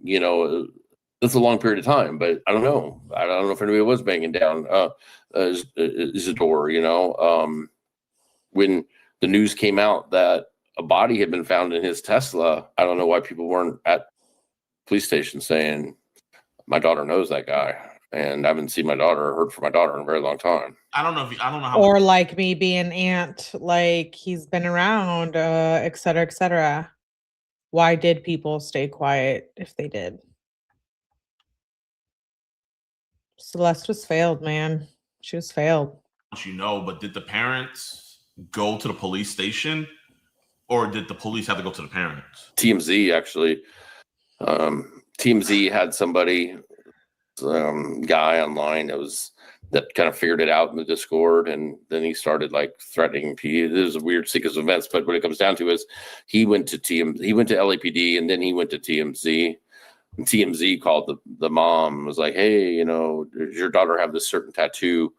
Because the medical examiner had put out to the public that she had a tattoo that said, shh, and then they kind of put together. But the thing is that that was news. Like this was big news in LA, right? This young girl, unidentified still, had been found in David, the singer's Tesla. They knew. They knew. Oh my God, I'm dying with this interview. I'm dying. Of course, TMZ. David gets sued for I love gore, but David also was writing man. Dude. He did the exact same injuries and dismemberment as in the manga. So he was obsessed. We know now that he was a dark person, and he was obsessed with dismembering of bodies. Of course, TMZ, exactly. No, nothing is sitting well here. Nothing is sitting well. When you eat like a really good meal and you feel sick all of a sudden? I feel sick. Or did the police have to go to the parents? TMZ actually. TMZ had somebody, guy online that kind of figured it out in the Discord, and then he started like threatening. There's a weird sequence of events, but what it comes down to is he went to LAPD, and then he went to TMZ. So it became a case of who's telling who, right? Because if the family wasn't going to TMZ and social media got involved, this is messy AF. Go to the police station, or did the police have to go to the parents? TMZ actually. TMZ had somebody, guy online that kind of figured it out in the Discord, and then he started like threatening. There's a weird sequence of events, but what it comes down to is he went to LAPD, and then he went to TMZ. And TMZ called the mom, was like, hey, does your daughter have this certain tattoo? because the medical examiner had put out to the public that she had a tattoo that said "shh," and then they kind of put together. But the thing is that that was news. Like this was big news in LA, right? This young girl, unidentified still, had been found in David, the singer's Tesla. They knew it was gonna be her. The Discord was talking about it. And was this David's Discord or was it just random? David's. I guess if you missed the last live, we did go over a bunch. I know the last live is long. It's like 3 hours, but it's worth your time, I swear, because we go over a lot of the Discord post, a lot of that information.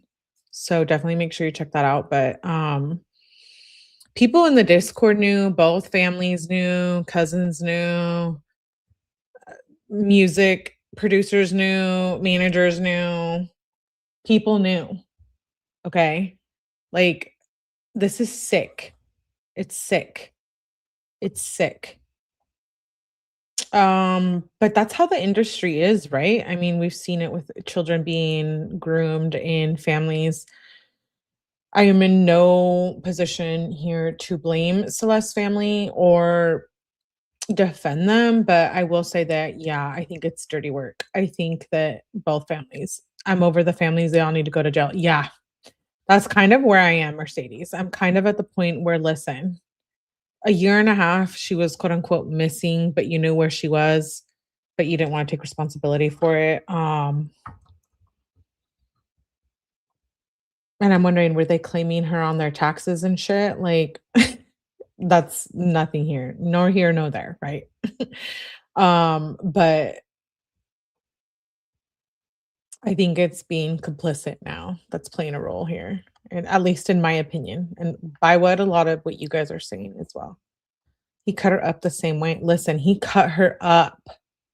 He stabbed her in the liver, drained her blood somewhere, kept her for 10 days, and then dismembered her, cut off her limbs, her 2 fingers, left her in the trunk. The insects hibernated. They procreated in her body. They ate her eyeball. They ate her eyeball. The insects ate her left eyeball. The whole thing. She did not have her eye was absent. So I'm just reminding you guys of what happened in that trunk. And they kind of put together. But the thing is that that was news. Like this was big news in LA, right? This young girl, unidentified still, had been found in David, the singer's Tesla. They knew it was gonna be her. And, the Discord was talking about it. And was this David's Discord or was it just random? David's. I guess to wind it down, is there any 2 questions? I hate to be so blunt about it, but it's what it is. I know it's professionally, it's like dismemberment or whatever the fuck.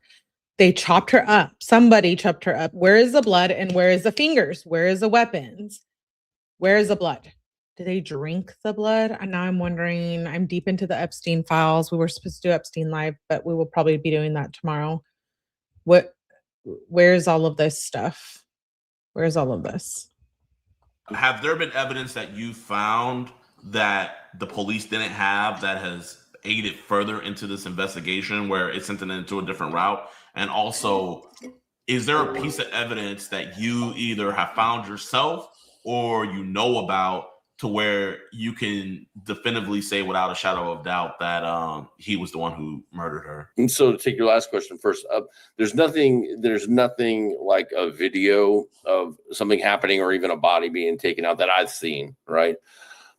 Of a totality of a lot of different evidence, I am certain that they have the right. Who put the body in that trunk? Who moved that car to where it was found, where it was getting a ticket and being towed? And who didn't smell flesh? Because if you've smelt it, you know how that smells, and that's not something light. It's not something you can, it's not like when you're hotboxing the car and you want to spray Victoria's Secret perfume or something to mask the smell of good weed that you've been getting high off of. It's a body. It's blood, it's human organs rotting, decomposing. I've smelled it many times. I've smelled organs. And it's a very distinct smell. Right. Guy, I don't think they have all the guys or girls. I don't think that they have them all, but I think they have the main one. And I hope that there's going to be more. But I do think this is going to be a circumstantial based case. I think this is going to not be based so much on the actual physical evidence they have as is going to be on people rolling over on David. Finally. To answer your first question, yeah. So there was some evidence. I don't know if LAPD, we kind of put their feet to the fire on it. We found a burn cage. David had purchased a burn cage, an incinerator, and it was at the house. So that is I think he was gonna burn. And by the way, for educational purposes, the only reason why I've smelled it is because I'm a science major. So we've done like pathology work. So that means, like cutting into cancer, breast cancer, liver, things like that. Science purposes. That's what happened, I think, with the blood, unfortunately. How did that smell, Melly? It smelled disgusting. It smells, I can't even explain it. It's a sad world when we're seeing this essay of children all around us. It's being normalized. Why? Why are the children? You know why? Like, it goes back to the Bible. I'm not a very religious person, but children are very innocent. And so, aside from adrenochrome, if you know what that is, children are just, we need to take care of the children. Incinerator wasn't at the house before. Well, we found it at the house, but I mean, why do you have an incinerator and a chainsaw? Like, you don't need it at this house, and it comes with all the yard people and stuff like that. You don't do any of your own maintenance, right? But why do you have an incinerator and a chainsaw? There's evidence, that was left behind, like a SD card from a camera, photos of him and Celeste together, and so this is all stuff we passed on to. And listen, I've met with the DA's office. There's been grand juries. I think that those transcripts they said yesterday will be released soon, and so I think more of my statements will. Actually, I'm so happy you brought up the grand jury. I don't know because I've obviously done grand juries. So I don't know how much you can reveal, but why didn't this get just regularly in? Like, because from what you're saying, I mean, from just online. You see this totality of evidence to where it's obvious that there's enough evidence to say that a crime probably occurred and David was a part of it. So why wasn't he officially indicted by a grand jury? I don't know. I don't listen. They came out saying that they were in lockstep with LAPD, and anybody saying different isn't correct. I don't think they were. They went to great lengths to keep all the evidence completely secretive. They got the medical examiner's reports sealed, and even in the medical examiner even came out with a statement where they thought that was not right to do. They thought that her family deserved to have answers of what happened to their daughter. They didn't like doing it. There was grand jury. I've had to be somewhat quiet about that. Although as witnesses don't have to be, they're not kept to any secrecy. It's only the grand jurors themselves. And then I was threatened, with contempt. But I don't have a problem saying here because I know they're gonna be. Yeah. So Steve Fischer here was actually served. Like he said, he was threatened with contempt, and it's because he was getting to the facts. This is getting normalized. That's what I said. I believe he bought that stuff to get rid of her body. So maybe he had left her body somewhere and then he was going to come back and burn it. I have to sneeze.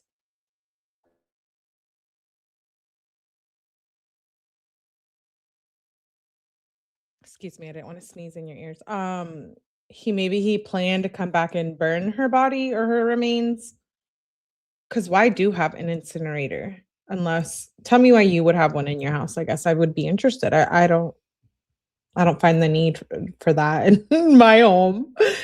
I bet he developed an attachment to the body and wanted to keep it close to him. Thank you, Wavy. I believe he was sick in the head, so I do believe that. I do. A trophy, like Steve Fisher said. And even in the medical examiner even come out with a statement where they thought that was not right to do. They thought that her family deserved to have answers of what happened to their daughter. They didn't like doing it. There was a grand jury. I've had to be somewhat quiet about that. Although as witnesses don't have to be, they're not kept to any secrecy. It's only the grand jurors themselves. And then I was threatened, with contempt. But I don't have a problem saying here because I know they're going to be unsealed. I did testify twice in front of the grand jury, and I don't know why they didn't indict. I don't think my personal thought is that LAPD probably was sick of the public giving them a hard, I wonder if part of it is that they were sick of being asked, is this a blown investigation? And they just said, we're gonna go ahead and arrest him, and the DA can either pick up charges or not pick up charges. And maybe that's what it came down to. And if it did come down to that, then I commend my client for because they were like, we're gonna, this started as us needing answers, what happened in our house, but we're gonna turn it into making sure that Celeste gets justice and nothing gets left behind, no evidence, nothing's going to get swept under the rug, and we're going to hold their feet to the fire. And if they're not going to charge them, then we're going to go on this worldwide damn campaign, and we'll show the evidence ourselves if we have to. And we were starting to get more vocal, and I'm not saying that that's why this happened, but I think that there was a lot of people that were in that situation. Like, listen, we've waited long enough. This girl needs justice. It shouldn't take 7 months to figure out what happened to a girl that was found in the front of a Tesla that was registered to David, that was in a wealthy neighborhood with tons of cameras and lots of people around all the time. And what's it taking so long? And finally, I think it hit a boiling point. And I don't think that this was planned. Because of the way they went, everything is going to be unsealed. Even they said yesterday the search warrants are all going to be unsealed. They probably are today. I'm going to go to the courthouse and see if any of them are unsealed yet as soon as we're done. And so I don't know. I think there was a disconnect between the DA's office and LAPD, and I think LAPD arrested them, and I'm glad they did. I don't think it should have taken this long. But you shouldn't have to bully a prosecutor into doing their job. Right. I mean, listen, I understand that investigations take time. This is what I do for a living. I get it. However, this is not like we found a skeletal frame out in the middle of the desert and we have nothing to go from. This is, like I said, she was found in a car registered to David, and she was known to be in a relationship with David. That's a pretty big starting point, right? Again, why would David leave her in the car for him to be caught in his car? This is why we think someone else was involved, right?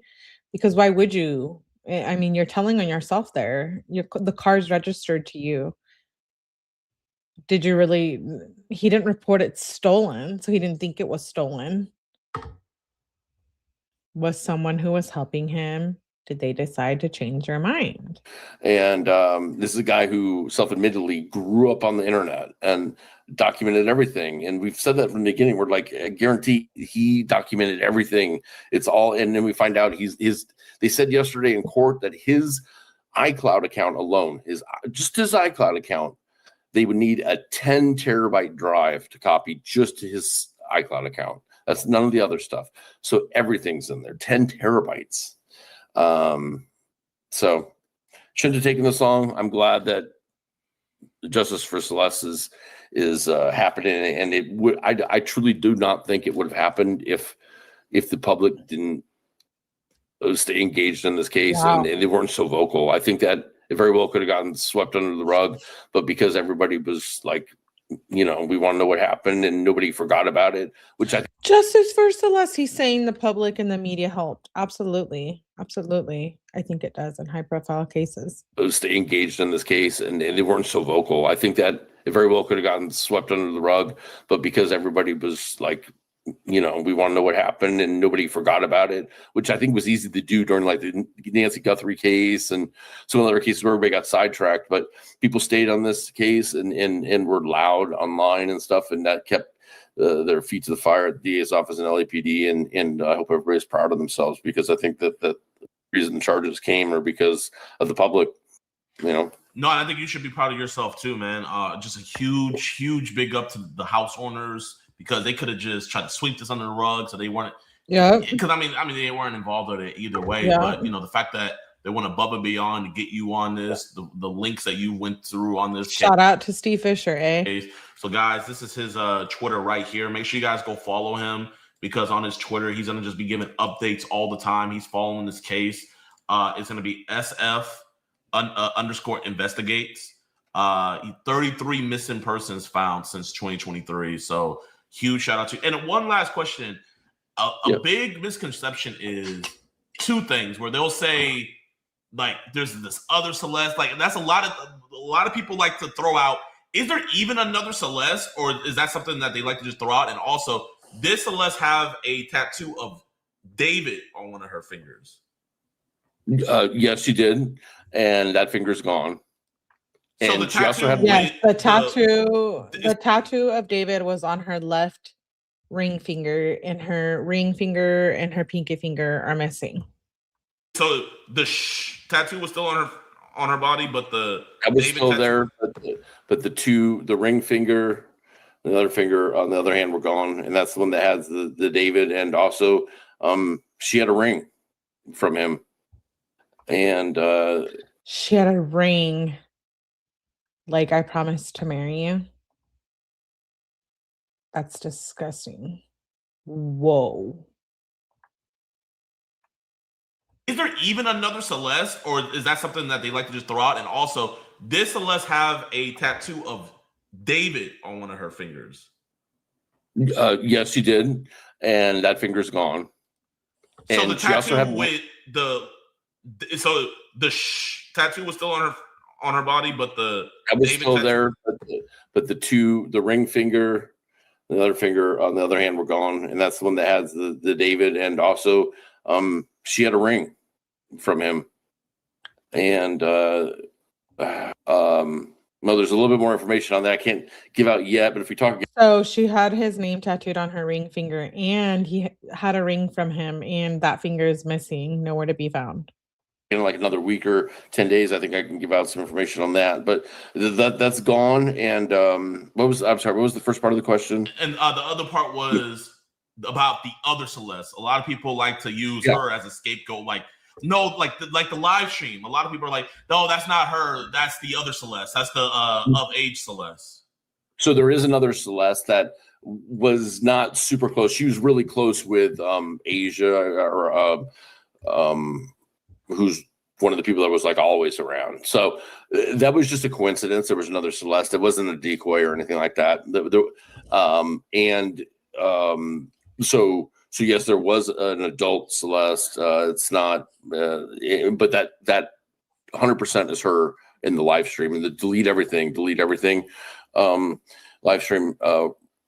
That's her. That's Celeste Rivas Hernandez, the minor.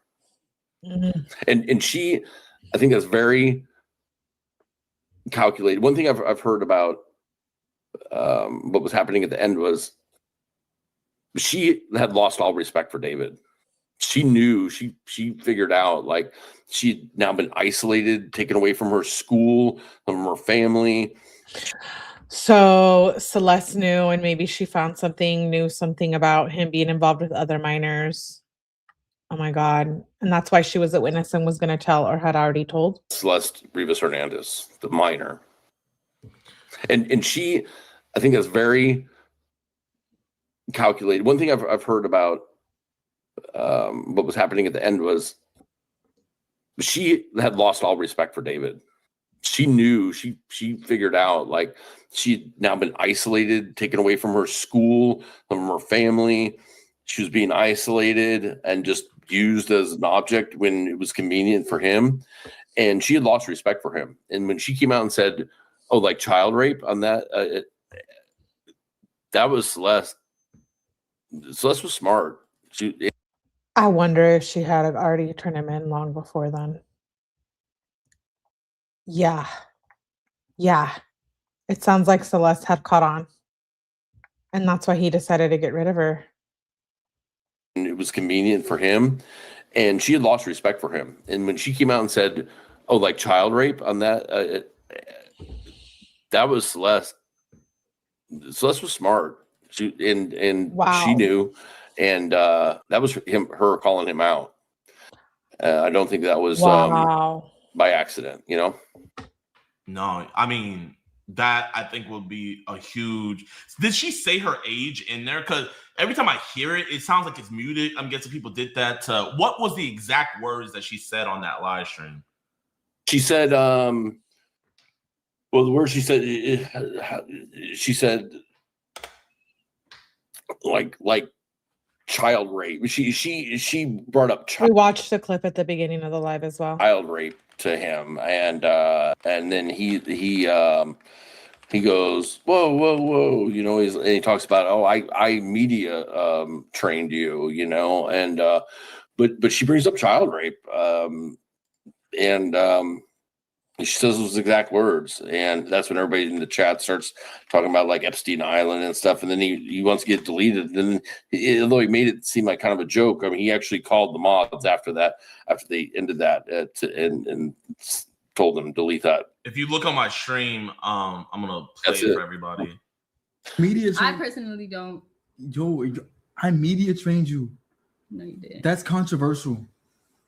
It's controversial of raping kids. Raping kids, not child rape, raping kids. Yeah, that's controversial. Raping kids. And this is yeah. Really good. Okay, It's bye. been a good one. Bye. Bye, That's guys. Celeste Rivas Hernandez. I know we want to give credit to Celeste for being like, oh, she was out, you know, like I feel like we want to know that she was stronger and smarter, but we have to remember she was only a kid. Yes, Mile High, good to see. Whenever a man isolates a woman from her family, the intentions are never good. She was just a kid. I know it seems like she was older because she was messing around and like, you know, involved with him and however she got involved in online, but she was just a kid. Media. I personally don't. Yo, I media trained you. No, you didn't. That's controversial. It's controversial of raping kids. Raping kids, not child rape, raping kids. Yeah, that's controversial. Raping kids. And this is yeah. Really good. Okay, It's bye. been a That's good us. one. Bye. Bye, That's guys. Celeste Rivas Hernandez. Delete everything. Delete everything. Everything goes. And he called his mods right after that, and He called his mods to delete that. you know, make sure that it got deleted. Wow. You wouldn't need to delete that unless it was true. You know, it's one thing someone saying something controversial on stream, and then it's like, all right, we're gonna end stream, but it's a whole nother like I mean, I'm in the stream reverse. And when you say mods, delete that is something you don't want out, you know? It's one thing just to end it, but it's another thing to say, hey, make sure no one. So it's a blessing that was actually clipped. And thank you for giving us clarification. And Mr. Steve, I would genuinely love to talk with you again. Genuinely. So He did a great interview here. Steve Fischer with Gideon. Absolutely great. I will link everything down below. People aren't talking about openly to their child about this and how it works. Pedos have a blueprint. It needs to be taught so it can be prevented. Do you guys feel like I feel like I just feel like I'm just shook after this interview? Steve has been on this case since the beginning. He was hired by the people who own the house. Asika's, I think he may have had real feelings for it, but as soon as she became the threat, how do you have feelings for a kid? You know what I mean? Steve Fischer did we've covered this before, but he put together a great timeline. Let's go over it real quick. Sunday Fun Day. Please make sure you guys are hitting the like button. He has this on his website, searchinvestigations.org. We've covered a little bit before, but let's go through it real quick. This is just like a short timeline, but I want to go over like the whole thing with you guys maybe tomorrow, like start from the beginning, because I'm so into this and I hope he doesn't get a plea deal or get offered one. I want this to go to trial and I want him to get the death penalty. The death penalty could possibly be on the table here. It hasn't been executed in about 20 years, I think, in California. But I would love to see it go back into play with this case. So let's see. Important context. Los Angeles prosecutors have alleged 2 key dates inside this window. On or about April 23rd, 2025, he killed her, and then her body was intact until May 5th, 2025, when he dismembered her. So he cut off her limbs, her arms and her legs, from what the autopsy report provides information on.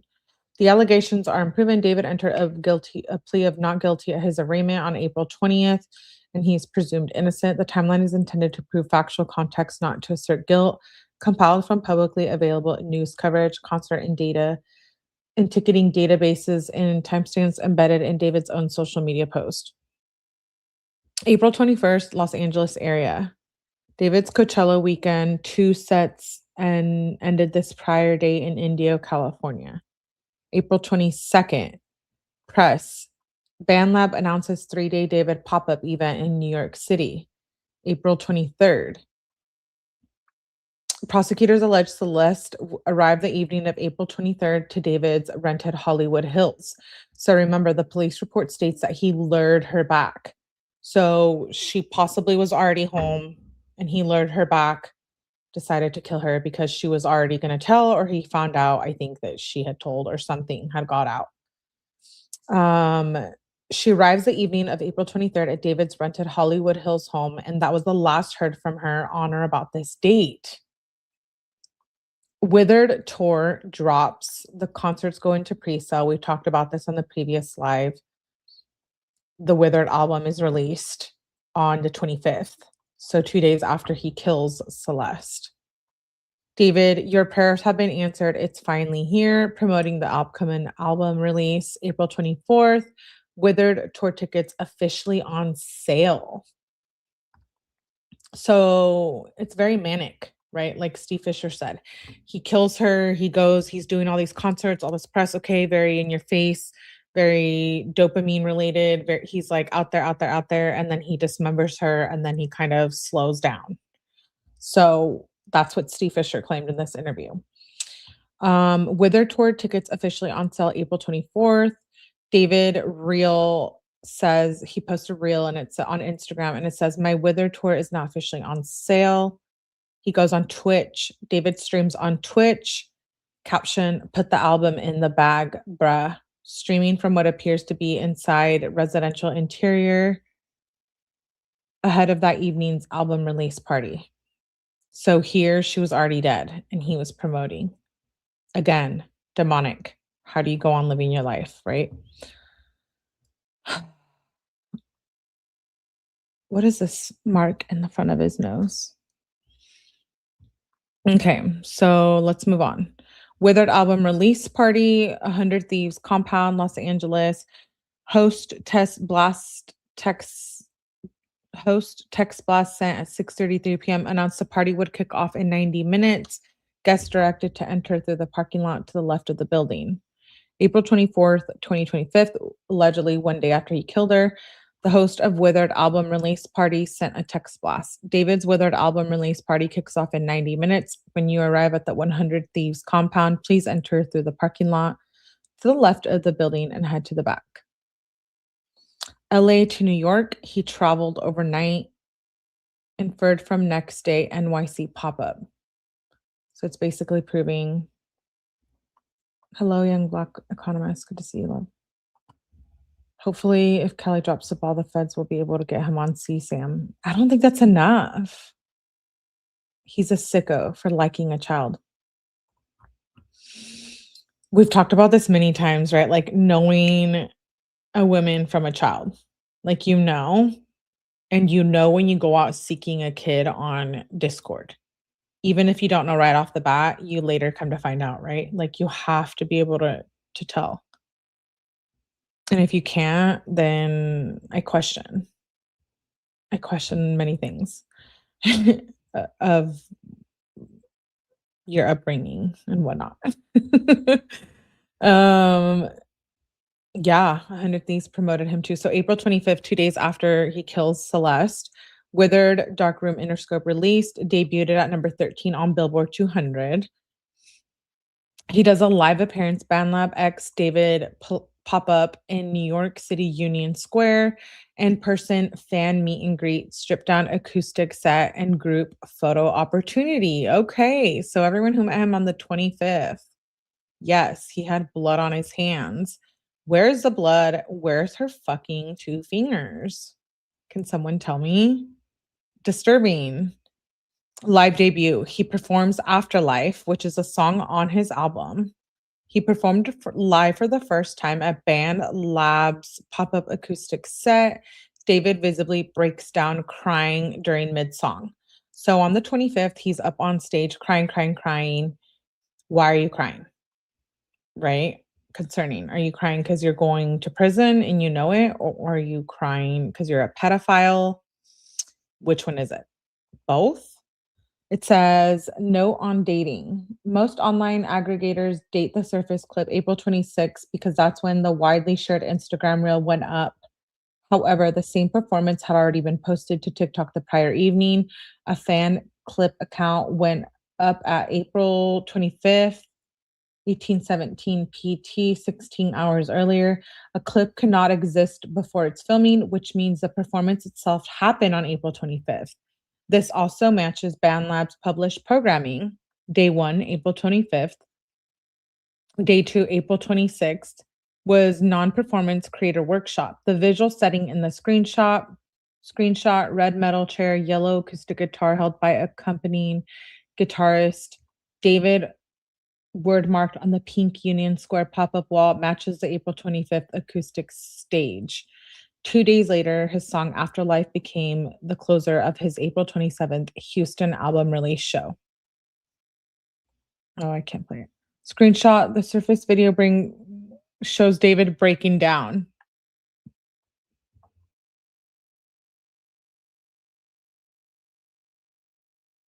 So he's crying on stage. Okay. For him, I think he was obsessed with murder and dismemberment. So I think that crying is something else. David is crazy. He's done. I hope so.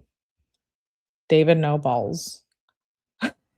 Saying like he compartmentalized his crime into... Yeah, I think he did.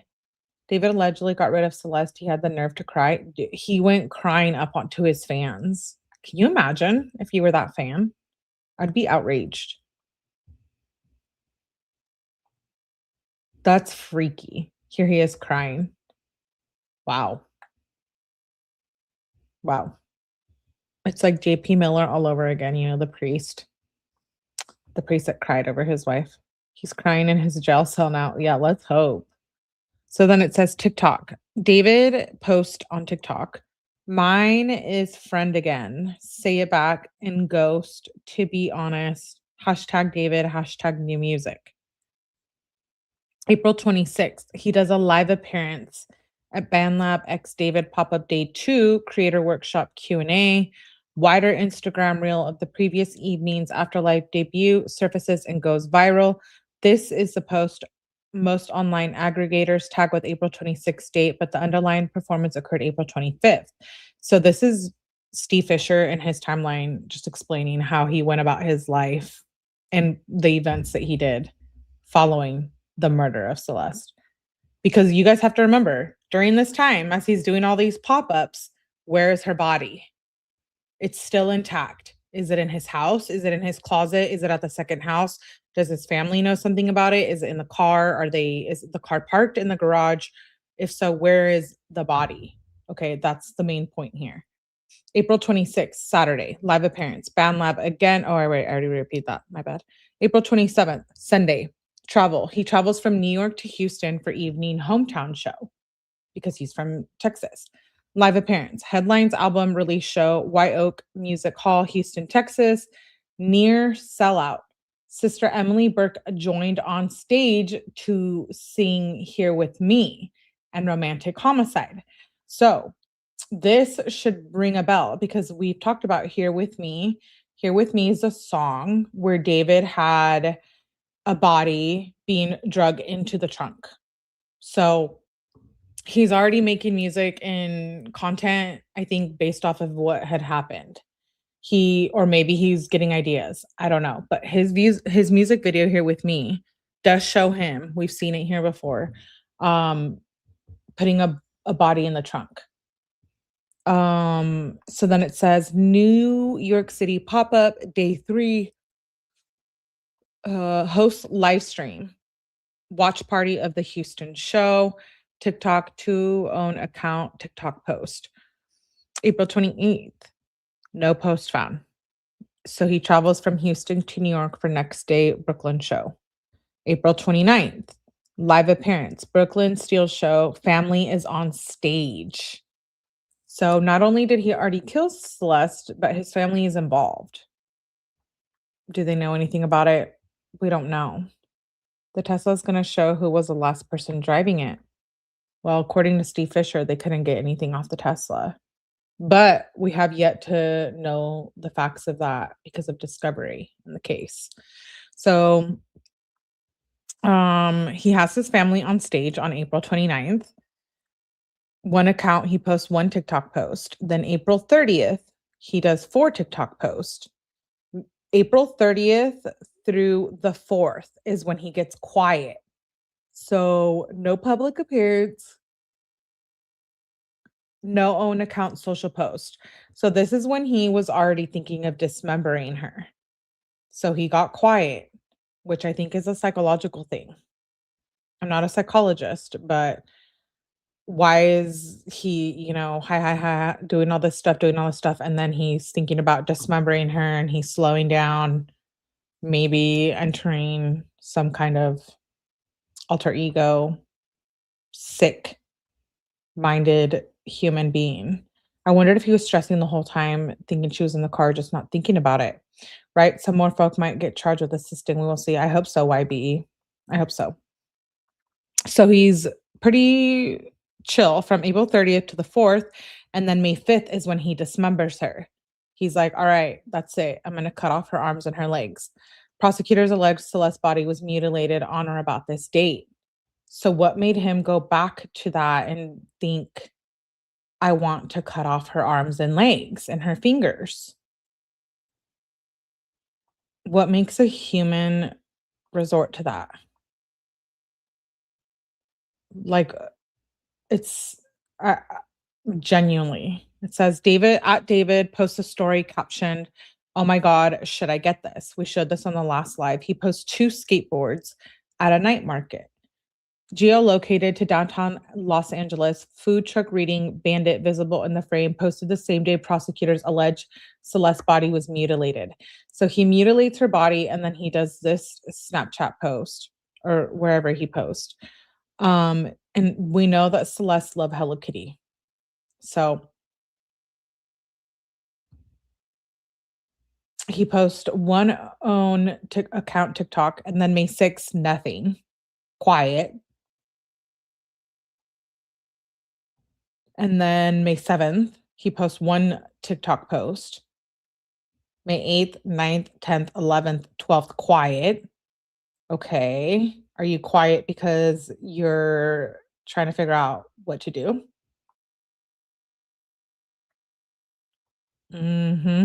Yeah. From May 6th, the day after. What is he going through from May 6th to the 12th? After he cut off her limbs. God knows what he did with them. Where's her fingers? So then May 10th, nothing. May 12th, 11th, 12th, nothing. Okay, so right here, May 12th, 2 TikTok posts. May 13th, Tape Notes podcast, 1:55 with David publishes. Recording date not public. To sneeze. So that was like a press event. And then it says TikTok at David, sorry mom for posting your fault, but this is too funny. I love you. He implies he was physically with his mother. So maybe he went home after he dismembered her. And if he went home after he dismembered her, what did the family know?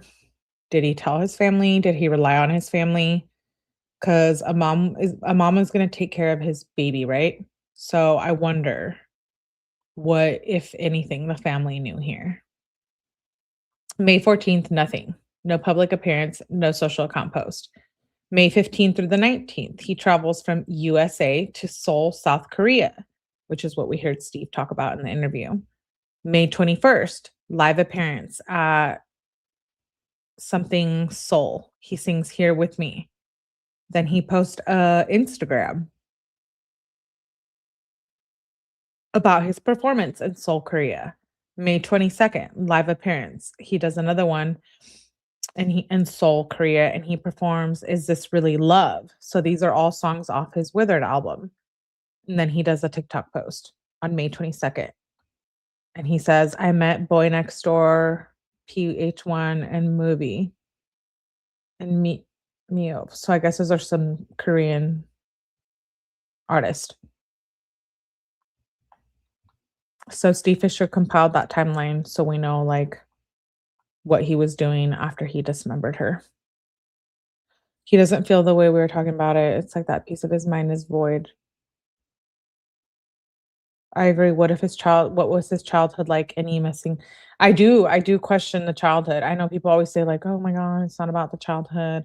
It is though. It is about how much they knew about his mental health and what he was up to prior to Celeste. I think he tripped her down the stairs and snuck up on her, and that's how she messed up her ankle. She wouldn't die instantly, so she was probably confused and even talking to him.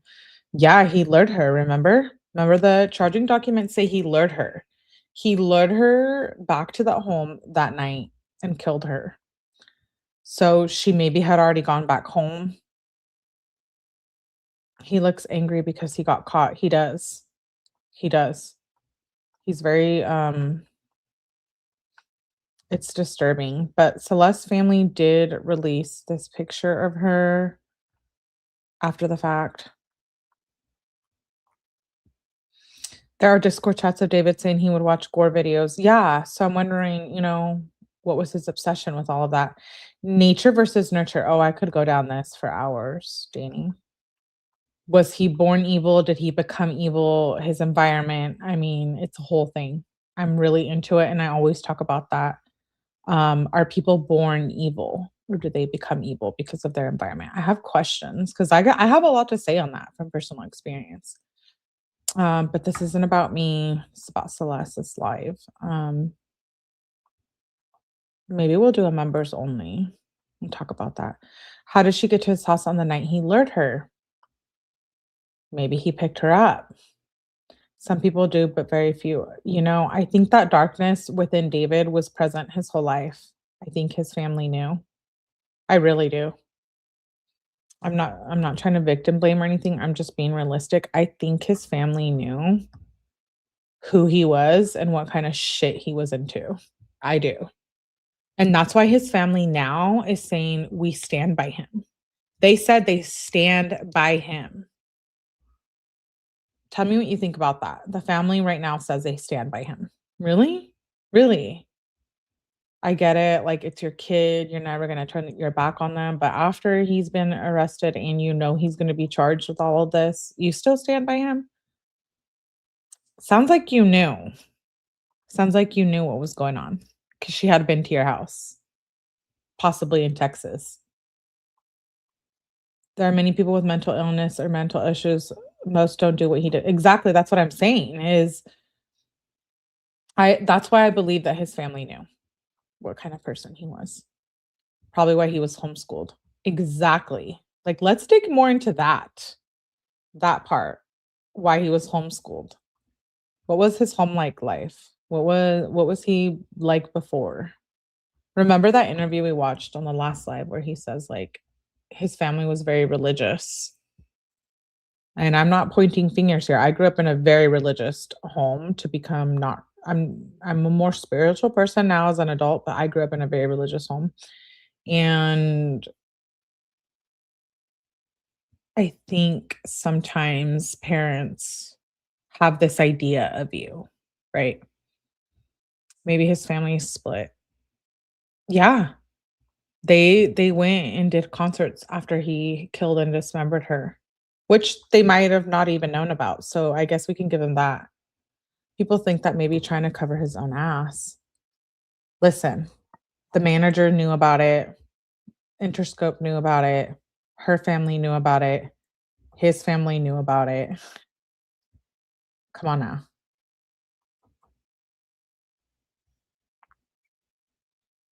I think that speaks for itself. I don't think I have to say what I'm thinking. I think you guys agree that with that many people knowing about it, that everyone has their blood, Celeste's blood on their hands. I do think that.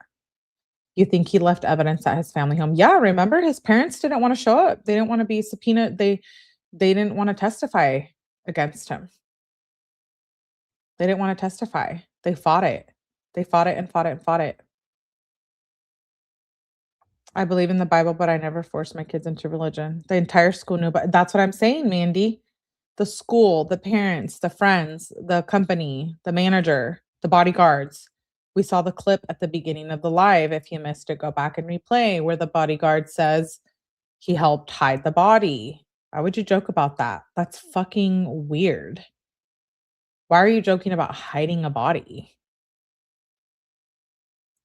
You know what I mean? Talk about not wanting to get caught up with the police. Maybe isn't too young, like under 18. The brother Caleb, listen, he had a fetish with children.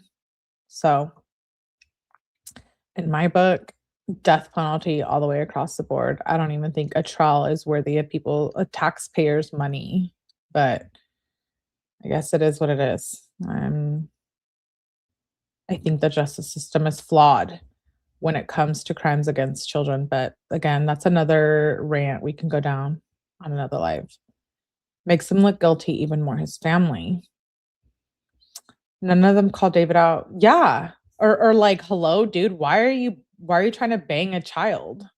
Like, why are you hanging out with a child? Like, did anybody in his life tell him, like, dude, if you don't stop, I'm gonna report you. Like, I'm gonna tell. Nobody? Because everyone was getting paid off? Well, I hope it was worth it. I hope it was worth Celeste's blood on your hands, because I want to know how much everyone was being paid off. Now, how much money was it? Does it make a difference? Not to me, but to them it probably did. You know what I mean? Gacy got caught the same way with all the bodies in his crawl space. He stopped smelling it. Dissociative identity disorder. If he was obsessed with that gore snuff shit that he did in his videos and whatnot, I have questions. Because this wasn't the first time that he liked this stuff, is what I'm saying. It's not the first time that it appears in his life or his family's life. When you don't say something, you're worse. Absolutely. Absolutely. I think if it's crimes against a child, call me a snitch, do whatever you want. I'm involving the police. I give no fucks. Who it is, what it is. I can't get behind that. Even if someone paid me now, I couldn't imagine myself taking money willingly. So I guess there's my admission. For abusing a child. Nope.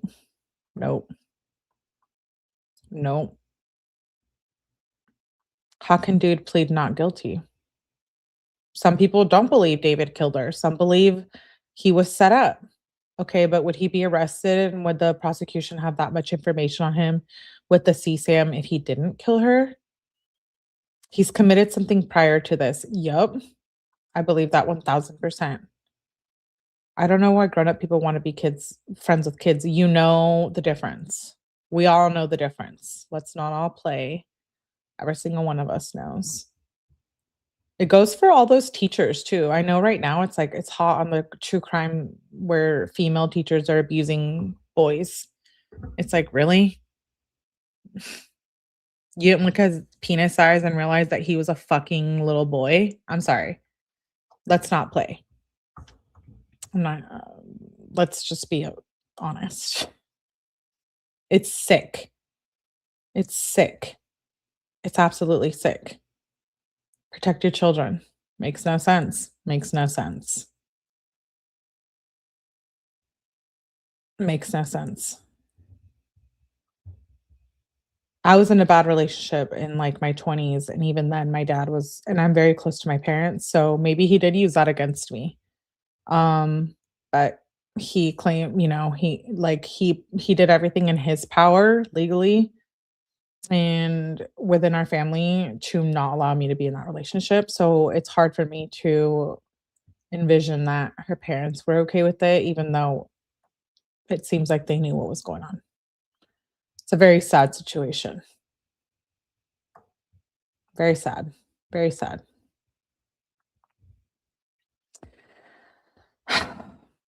So let's hope that Celeste gets real justice. What does that look like, right? It could look different for all of us.